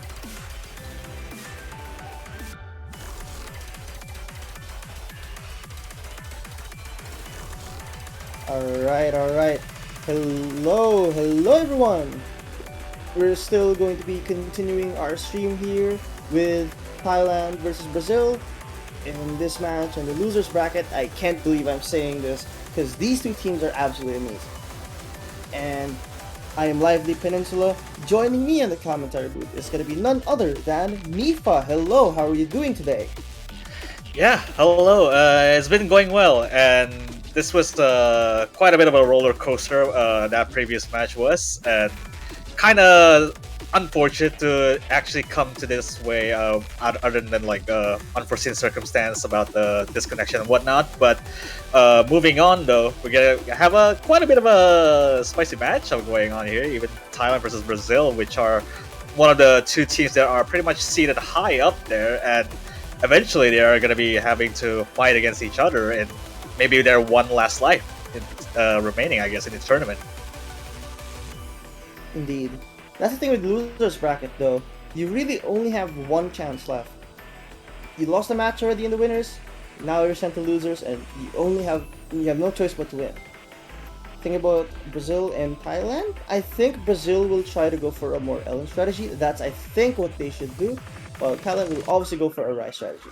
So protecting Rice 4 makes a lot of sense. They're gonna go for the core deck pick. Hoping that Brazil misses on like some of those anchors, some of those gluts or something like that.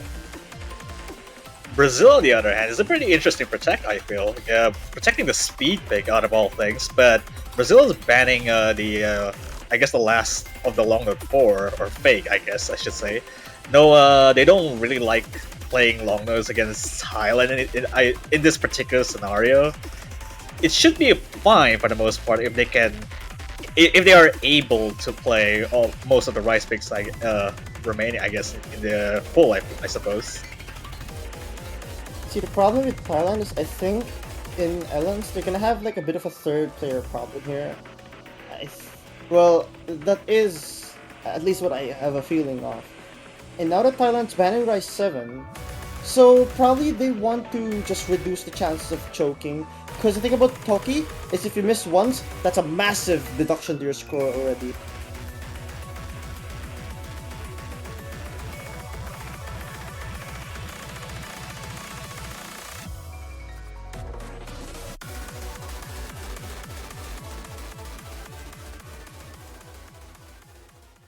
So now, Rice. Actually, yeah, that makes a lot of sense. This is a very straightforward jump stream pick. Slightly slower than Endro, so but it is longer. So I think Thailand is trying to hope that Brazil probably finds a miss or two here. Because this trio of Pavin, Konkawa, and Parponger is extremely consistent, especially in picks like this.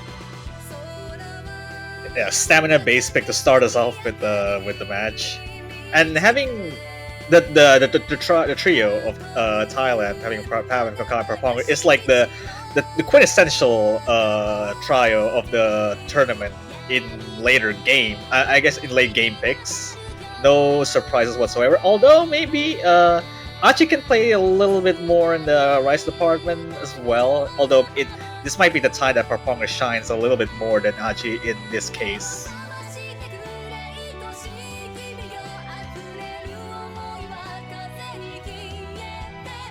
Well, I think the problem is we've seen Achi miss a bit on the previous match, so I think they're gonna try and risk Parponger here. But Parponger's accuracy is also extremely good, so I totally understand this decision.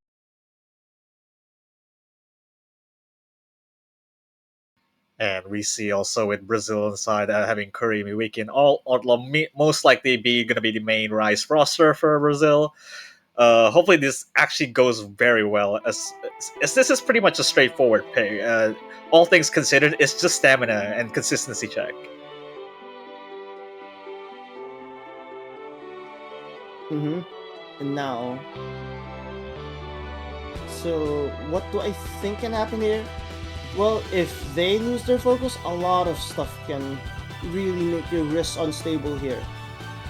But look at Parponger's actually, 99.7. Although Brazil, I think, should have a slight accuracy advantage just from that.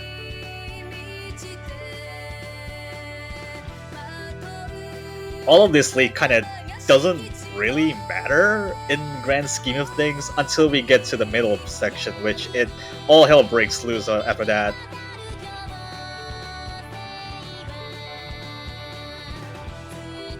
Definitely a very nerve-wracking situation. Thinking about this choice, you have a lot of those trills all across this chart, and you'll only have very few break sections like this one. This is like one of your only times you can breathe, and after that, it's back to trills again. Yeah, I guess we got a few bits of running man patterns on. Yeah, I'm not sure even That's having fine. even break there, so that's probably That's just fine. client. But regardless of anything, if anything goes well, it's just the patterns in the jump stream that are just very trill based. I say this just client. This chart just goes on and on for forever. So the pressure here is really trying to keep your composure this entire chart. Absolutely cannot mess up or rush a trill, because that will really kill this run. It's kind of crazy to think that the lowest accuracy is just 99.92 or 93 even. This entire lobby is just consistent of the pure accuracy. Like the entire team of Brazil is higher than Parponger in accuracy, but Konkawa and Pavin are just blows everyone out of proportion. That's really what Thailand's probably banking on right now. But this part will make you very nervous. That's all I can guarantee. But Art, well, DXE, I think that's a few 200s there. That's gonna be massive because now Thailand has a what? No way. Not. Oh wait, it's a break on the break section. That's the worst sure. place to miss. Worst place to miss, absolutely. It's just this last stretch of the jump stream, and even it's still pretty much the same thing. It's just more trill heavy and just more outer column trill based.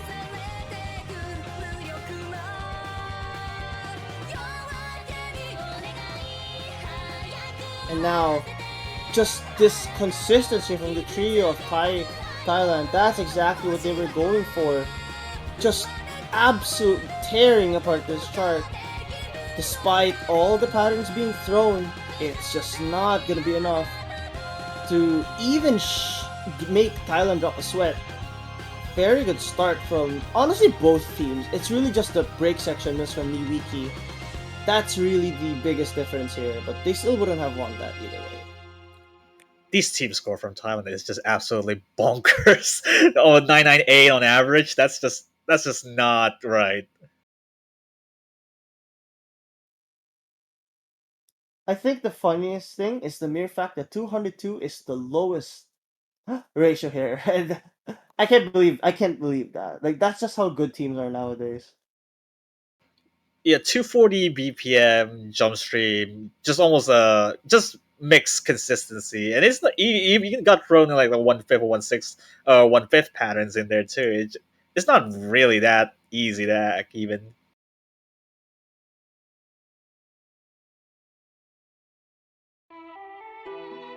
Good start there for So Thailand. Now Brazil's turn to pick now. I get this feeling that Thailand's picks are more diverse. Like they can pick a bit more onto the hybrids here. So Brazil is probably gonna risk something on the rice department more, which is kind of unfortunate because Thailand is also very good at the rice department.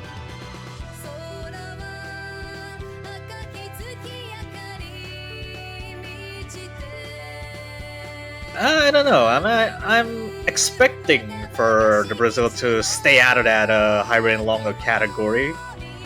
Just picking anything that is unconventional or like Rice 6 or Rice 5 even, because Toki was banned by Thailand, and they really don't want to pick any unpredictable charts to be played in a tournament setting.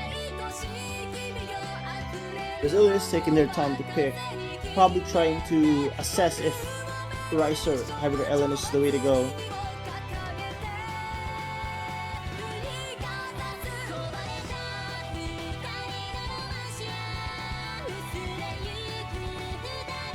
Yeah, we'll see. I'm expecting Rice 5 or Rice 6 right out of the gate, just to combat with the ban that Thailand doesn't really want to play against.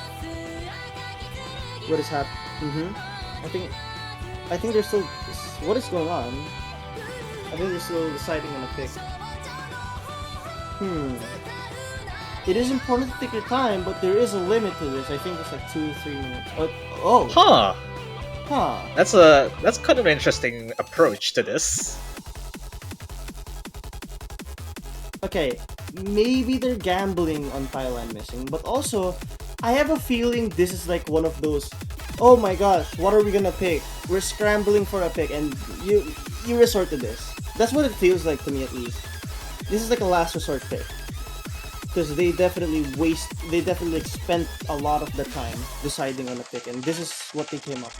I think it's a viable choice, but if Taiwan finds a few misses here and there, that's all they have to bank on. This is also the least dense pick for a hybrid, because Cherry Blossoms and Bison Charge were the two ones that are just difficult on their own merit.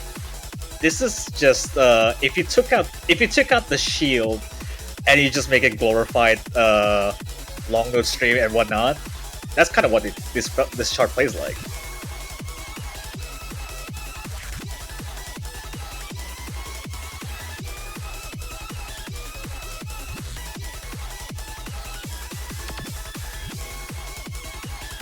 Makes a lot of sense, I think.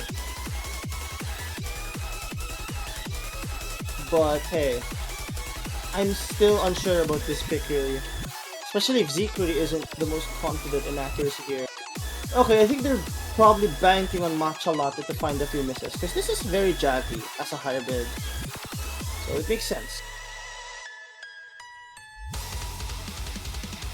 Rather long pick, even for a hybrid. This would be a kind of a neck breaker if that actually happens to be neck and neck.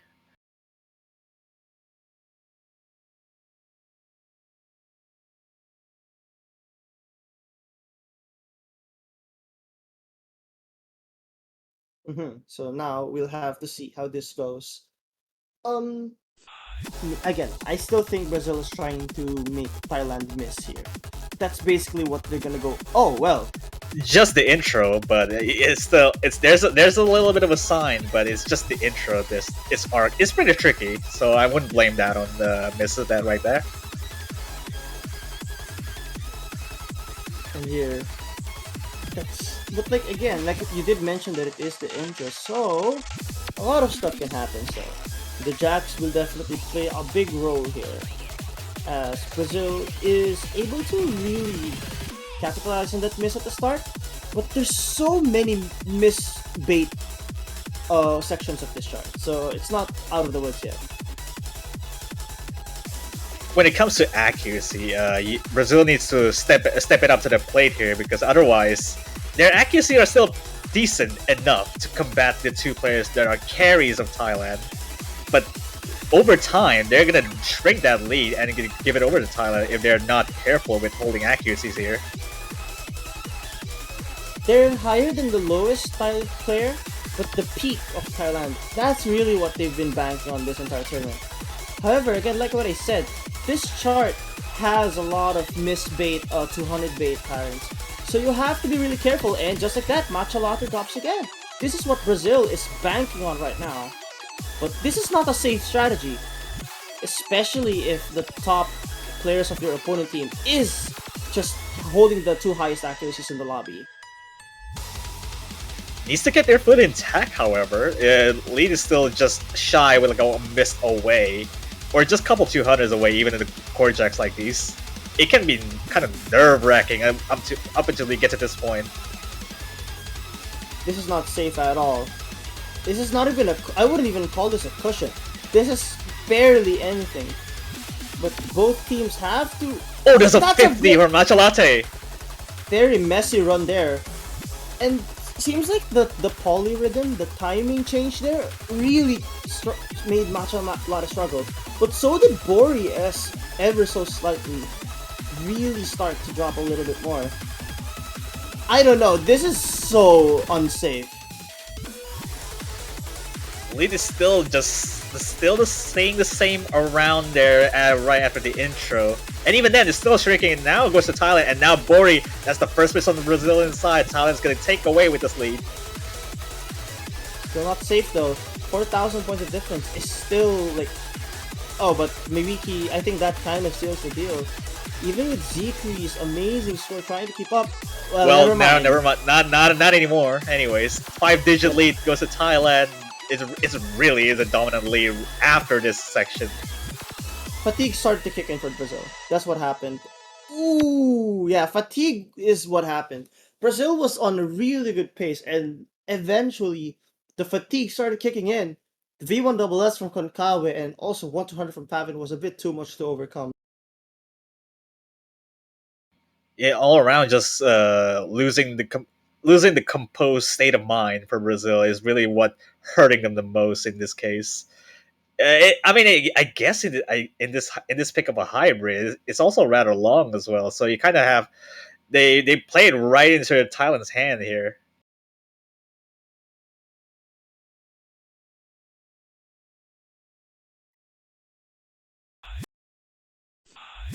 Good So now 2-point lead for Thailand. So Thailand's pick now. It's also a break point on their side too.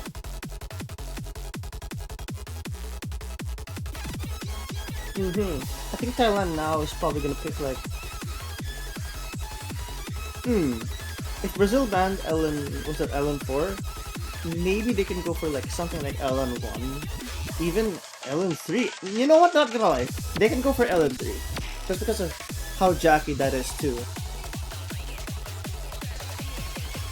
Thailand can pick very safely into this their strategy into this match. I feel like given their core jack protect is up there, they might as well just go for it just to get a 3-point lead. But instead we got Gross Task Castle. This is the unlikely one that I would say Thailand's picks in terms of strategy, because otherwise this would have been Brazil's pick.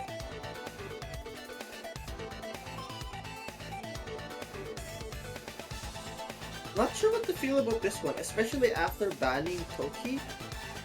I'm not entirely sure if this is the safest pick to go for.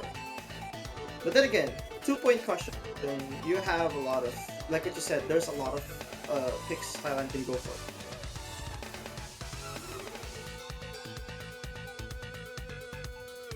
Maybe this is the time that we're gonna seeing a swap here, probably for Aegis Fangirl for Brazil instead of Bori or the other one player that has been played.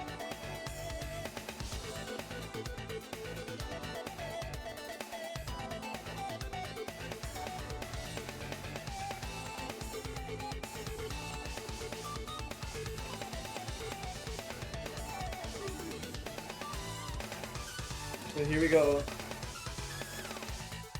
I mean, this is 2 minutes and 26 seconds, so like the feeling of fatigue will definitely be a lot less. It's still on the longer side of picks if you take into account that every single other picks have been just on average 2 minutes, maybe even less. This is a little bit of a longer one of the Rice side of things. Indeed. So again, all Brazil has to do is hope that Thailand misses and they can keep their consistency, because Thailand's accuracy is really high right now. I mean, it's always been that high. It's always been really high for the record. But the consistency factor is really the one thing that Brazil can bank on right now.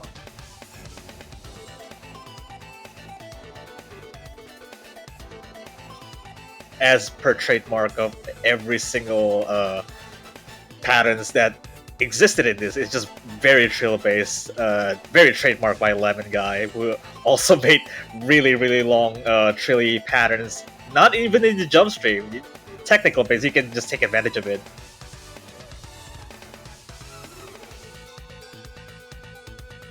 Insane that everyone's. Oh, I was about to say how everyone's holding, but never mind. Yeah. Ikuri fighting Amos, but it's not. You can't blame them. Like, that was a very uncomfortable trill with some anchors on the right hand. Definitely uncomfortable, and Miwiki also finding another one. Yeah, already down by one full combo against 3 from Thailand. It's just really hard to overcome with already 5 digitally on their hands. Like, even with the mini jacks, it's not shaking Thailand off. Aegis Fangirl, the only hope for Brazil right now. But again, this chart has a lot of bait. I mean, that's the thing with this Endo Zippo. There's so many parts which can really make you uncomfortable, and Thailand is just not really affected by it right now. Doesn't seem to be phasing at all. It's just Curry with another miss on Brazil's side here. Doesn't really shake off that 20,000 point lead over to Thailand now. It's just really hard to overcome, and there's no full combos on Brazil's side anymore. At least ballooning up to almost 50k right now. That was a very dirty miss too from Aegis Fangirl. That's a 50,000 point lead. Thailand is super adept to technical patterns. They've always had a knack for these kinds of patterns. Makes me wonder why Toki was even the ban. Not gonna lie, like, after seeing this, I think Toki was not the best ban they could have had after all. If anything, Toki was the safety net for a ban for Thailand, because if anything, the patterns in Toki are just very triple, two-headed triple node jack that are just... If runs can go wrong, Thailand will want to avoid that pick. So it's just a safety ban more than anything. Well, that's true, but if you look at Brazil's score right now, this is definitely not like... You see where I'm coming from? Like, this is not something you ban against Brazil, especially if they're gonna miss this much. Yeah, well, I guess it's not too much of a bad of a pick, really. Brazil doesn't seem to have a good day for this entire run of a match. Having these many messy misses all around, it just tends to happen sometimes, and it really doesn't shake off the fact that they are still holding incredibly well despite with all those misses.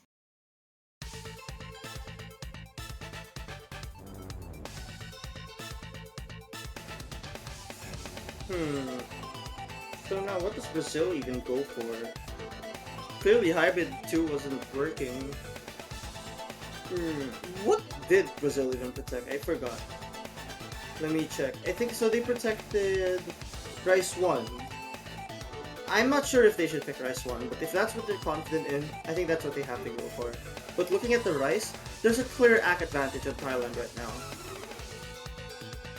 Kinetic Flux almost worked for Brazil, except for the fact that one miss actually just shook off the fact that it was actually just almost by 15,000 lead towards the very end. So it almost worked. It just needs to have touch more consistency out of that. So Hybrid 3 wouldn't be out of that equation. Whether or not they would approach this on a different side of the pool, yeah, there you go. Long Note 2 being picked as an LN density pick. Honestly, feel like, yeah, if you look at what they banned, which is LN4, means probably they aren't confident on technicality and LN release in general. So I guess it's good that they avoided LN1, because LN1 doesn't look exactly the best for Brazil either.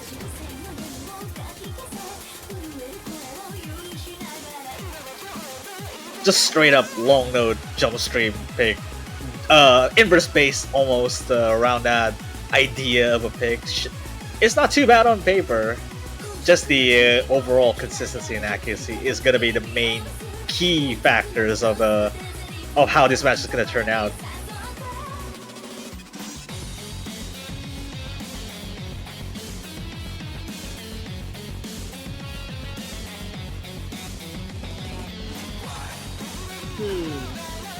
So Thailand's gonna stick with the same 3-4, makes a lot of sense.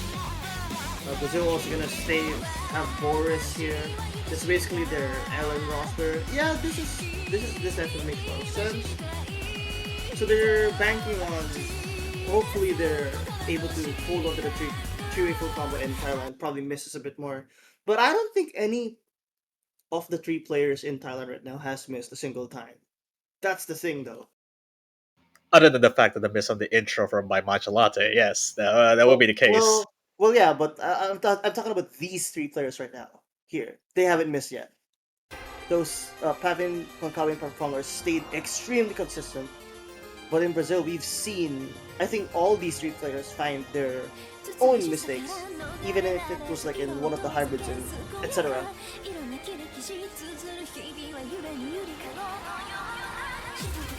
Quite a popular pick to go around at the stage of the game, especially in this tournament.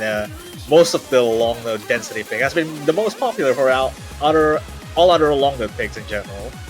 So this would be the main key factor if they can actually hold on to it.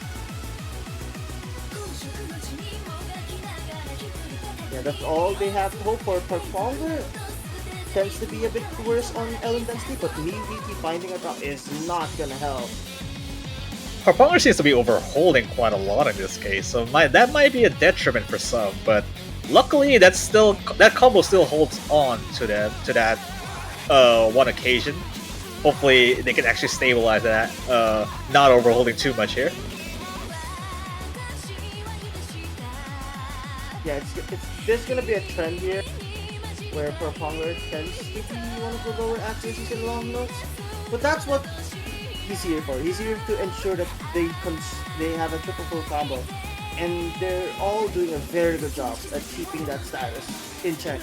Well, Brazil, it's not over yet, but this consistency that Thailand has right now is really difficult to beat.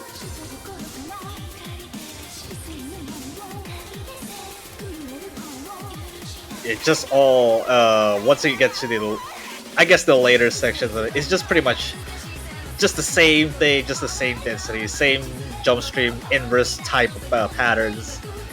It's just consistency, and Thailand has been shown through and through.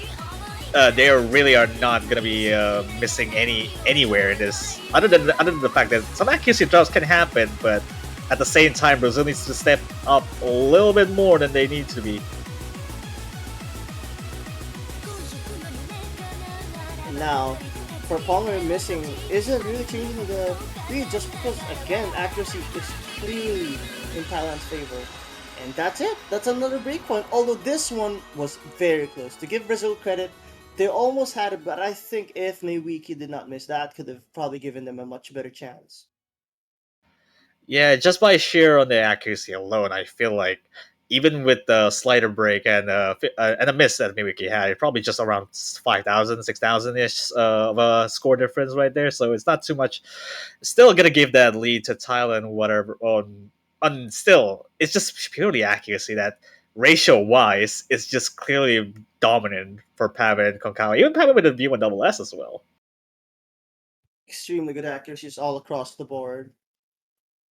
And actually, Brazil also has some good scores. It's really just that one miss. I really think that made the difference.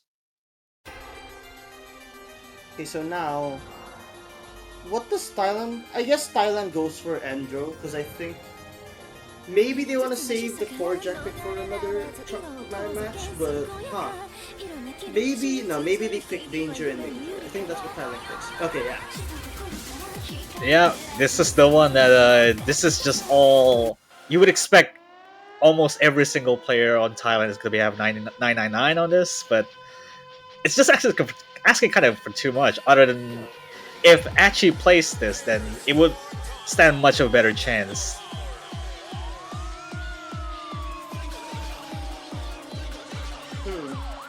But like, there's like that one pattern. I'm not sure what it was, but it was like an anchor on column 4, and that part can really make you unstable.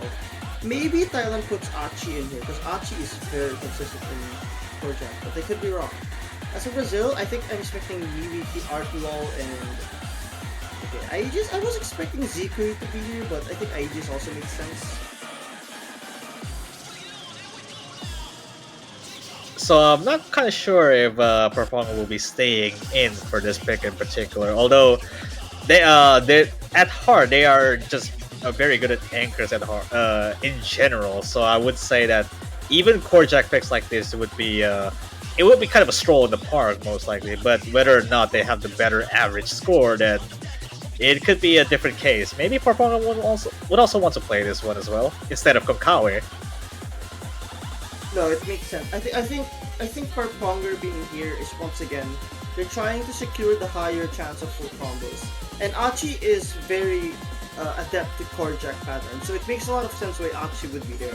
Then again, though, we've seen some very dirty misses on Achi on some maps, so I think Brazil's golden chance to take a break point is this one. However, if Achi is very consistent on the core jack, because again, like what I said, Achi is mainly known for that skill set, then this could be bad news. We're at a 150 BPM range of a core jack. Well, I guess you could say this is more of a wrist jack more than anything else, but 150 is pretty fast for a core jack. So you would say that if anything, the speed that it requires to sharpshoot is much more difficult than what it sounds like. Okay, so what makes this pick hard? Like I just said, 150 BPM, and this isn't the most straightforward core jack. You can definitely get very uncomfortable if you're not like paying attention or if your fatigue easily runs out. So right now, seems like Brazil has a minor advantage, but this does not mean anything yet.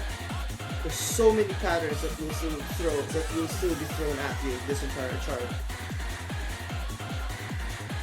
So far, it's not looking too bad for Thailand side being actually. Whoa, hang on, 99.4 for Achi. I did not notice that a very dirty drop somewhere around there.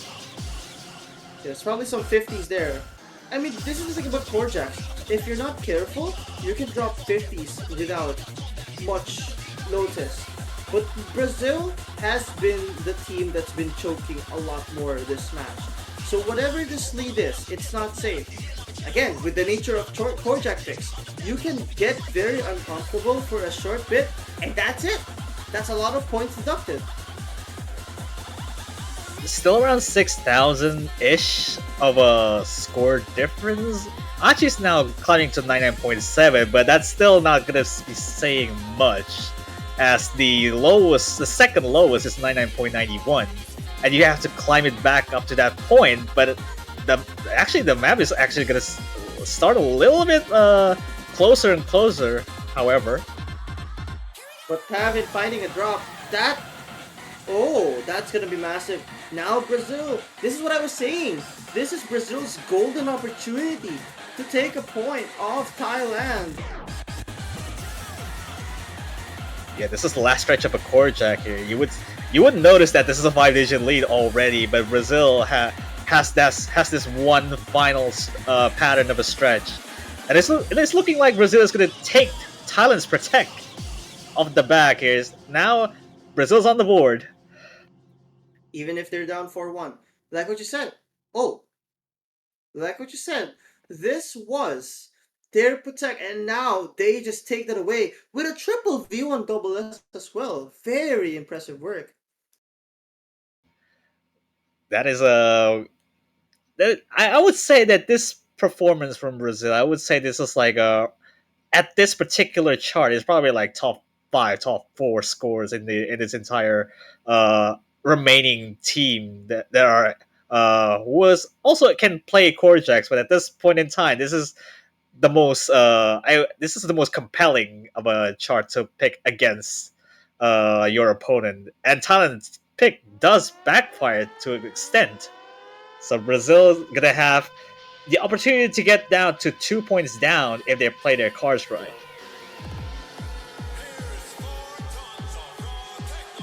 Well, here's the thing though. You saw that Ellen almost worked. Like, I think there was only an 8,000 point difference. So I have a feeling Brazil might go LN1, even if they ban LN4. I just don't see this same situation happen again on Rise. So I think Brazil picking long note 1 is a bad idea in my opinion. Although Brazil's going for their protect here, so hopefully they're not going to stray any further to long note and hybrid category, because I would say that continuing on the when you say that long note 1 is going to be their pick, it's just kind of a bad idea to do so. Even for a fact that their long note I guess their hybrid scores is kind of akin to that idea of picking long note 1 in this case. The thing is though, if let's say you pick LN1, it's either Parponger or Matcha Latte who plays, right? The thing about Matcha Latte is Matcha Latte has the tendency to miss, and Parponger's accuracy isn't the best either. Which is why I was thinking maybe Brazil can go LN1. And truth be told, what I don't like about this pick is the fact that Thailand's peak accuracy is just a tad bit higher than Brazil's, to the point where even if Thailand misses once and Brazil triple full combos, they still have a decent chance of winning that. Although they had Achi to play most of the speed picks, so this is a little bit of a nice change of perspective if Parponger plays this. Maybe in a better run, Parponger can do much better than what you could give it credit for, but this is a little bit of a roster change in a later game, you would say. And now, I guess Brazil, once again, is hoping for Thailand to find some sort of rush or misses there, like what we saw happen on the previous pick. But if Thailand's peak accuracy is gonna be very high, like if you look at Konkawi right now, that's gonna be a problem. But hey, the average of Brazil is also pretty high. So it kinda cancels out. It's really just the consistency factor in my opinion here. It's still toe-to-toe, all things considered. Not anymore, I guess. Maybe we keep just finding very dirty Trump over there. Now below 99 now. See, Mifa, this is exactly why I didn't like this pick. You see, though, like those patterns that can make Miwiki unstable, we saw that happen in the Lemon Guy pick. I forgot the title, but it was that pick that we saw. That Brazil has the tendency to just miss a lot of times and get very dirty runs. And this is the bad sign. Like, sure, you can argue that Grossa's Castle is a much more of a, I guess, transition-based pattern, but this is where you can either hit it or you can just get lost immediately. And Grossa's Castle doesn't have that same effect. Although Pavin did miss, but that's very minor in the grand scheme of things. Yeah, that was, once again, this could have been an opportunity that Brazil had. I guess you were right But that one very unfortunate rush that Brazil had kind of decided this. It's not over yet, but time is super minimal, so it might as well have been. I mean, it might as well have been V1 double S for, I guess, for most of the time, but apparently not. Thailand does not have a V1 double S at all. Even if the scores might have suggested otherwise. Hmm. So now, the Protects. You know what's funny? The Protects didn't work for either team. So they both lost their own Protect. I mean, in their defense, probably Brazil should have won that if not for that one rush of that. So I suppose that pick is it could have worked, but unfortunately the rush that Mimiki has is really detrimental for their side. Probably a gamble at this point. That's probably the best way to keep it. It almost worked. I mean, like what you said, it was really just that one rush that happened.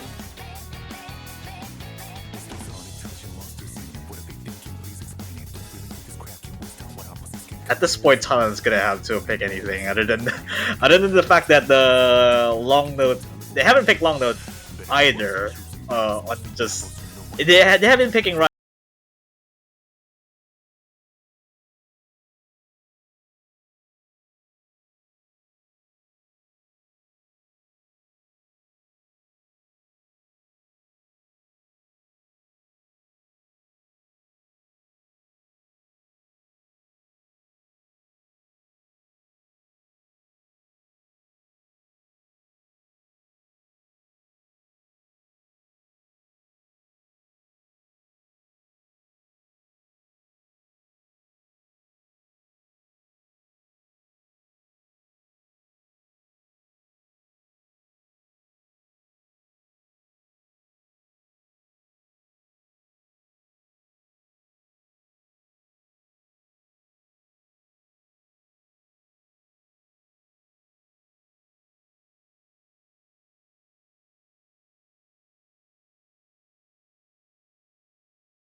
Yeah, this is looking pretty dire here for Brazil, and Brazil needs to have to take four straight up points here against Thailand.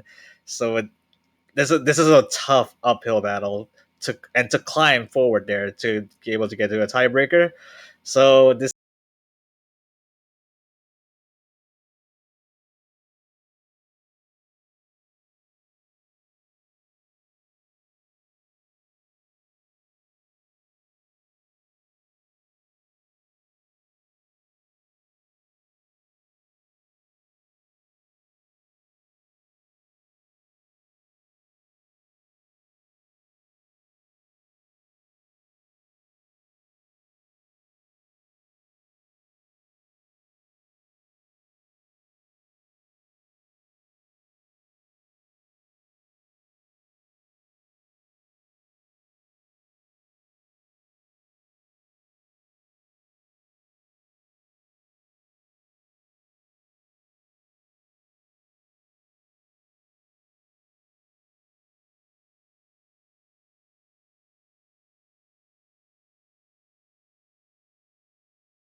That is a very, very good score.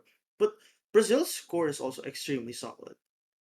So just and wait, is that a V1 double S from Pavin? It is. That is a V1 double S by Pavin. Yeah, that is a commendable performance there from Thailand. But unfortunately, Brazil is gonna have to say goodbye to this run of a tournament, being beaten by Thailand. Although not in a clean sweep fashion though. So kudos to Brazil to take a point out of that protect from Thailand. So that's a little bit of a bragging rights if you want to call that. It's definitely bragging rights. Like taking a point off this formidable Thailand team in alone is a very impressive feat. Everyone played really well. The accuracies were really good, but the consistency that Thailand has was just superior, and that's really what decided this entire match. Yeah, it's going to be a very scary team to fight against, even in the lower bracket of the tournament. Although I would say that even Thailand does not have their prime roster. Well, I guess it's just mainly 3 or 4 person playing for this entire roster, but it's not hold up to against like the most of the higher seeded teams that are playing in the lower bracket for most part. But it is still very scary to show that if you draw against Thailand, have to be shaking just to play against Thailand. And I guess in the later stage of the map pool, I should say. Definitely, definitely gonna be nerve wracking. Again, congrats to Thailand for winning, and Brazil also have a really good performance overall. But now I'm curious, what is gonna be the next match that we're gonna be seeing here? Let's take a look at the schedule, I guess, or the bracket, if there's anything like that right now. I'm just really curious to see what the next match. I believe it's in either an hour or 2 hours from now. Yeah, that is going to be Argentina versus Spain, for which around I believe it will be at 18 UTC, which is around an hour and 12 minutes. So we're gonna have quite a bit of an hour break before we get to that. But in case that you don't know, we have banners coming up in the OSU store right now, so don't forget and to visit the store and to purchase your favorite team banners here to support your favorite teams in these Mini World Cup, 4K World Cup 2025. In this entire tournament, they have been performing very solidly across all the rounds, and even then, the eliminated teams that you can still even purchase those team banners to be able to show your support there for your favorite teams. And as a bonus, if your team happens to be winning in this iteration of 4K World Cup, you get to keep that banner a little bit longer than you would used to, and you can even stack those banners as well in your profile page if you want to. Oh yeah. I mean, if you want to buy all the 32 banners, I mean, who's stopping you, right? It is definitely like a kind of a, you can probably annoy your friends if you have to happening to scroll downwards to your profile page to get to information that you need, even even if some of them you can I mean, there's some quite a bit of a stalker to show that if be seeing if there are maps to be uploaded in, just in case, there are some people out there that happen to be like that. So just go to the O store and purchase their favorite team banners as well. So all proceeds will also go to the prize pool as well. So we'll be thanking you there on that prize pool for your generosity. Indeed. Well, if that's all, is that all you want to say, Mifa, before we end this and take a short break? Yeah, other than that, yeah, we'll be seeing you there on an hour from now. This is Mifa at Lighter Peninsula, aka Silica Elsa. We'll be signing off.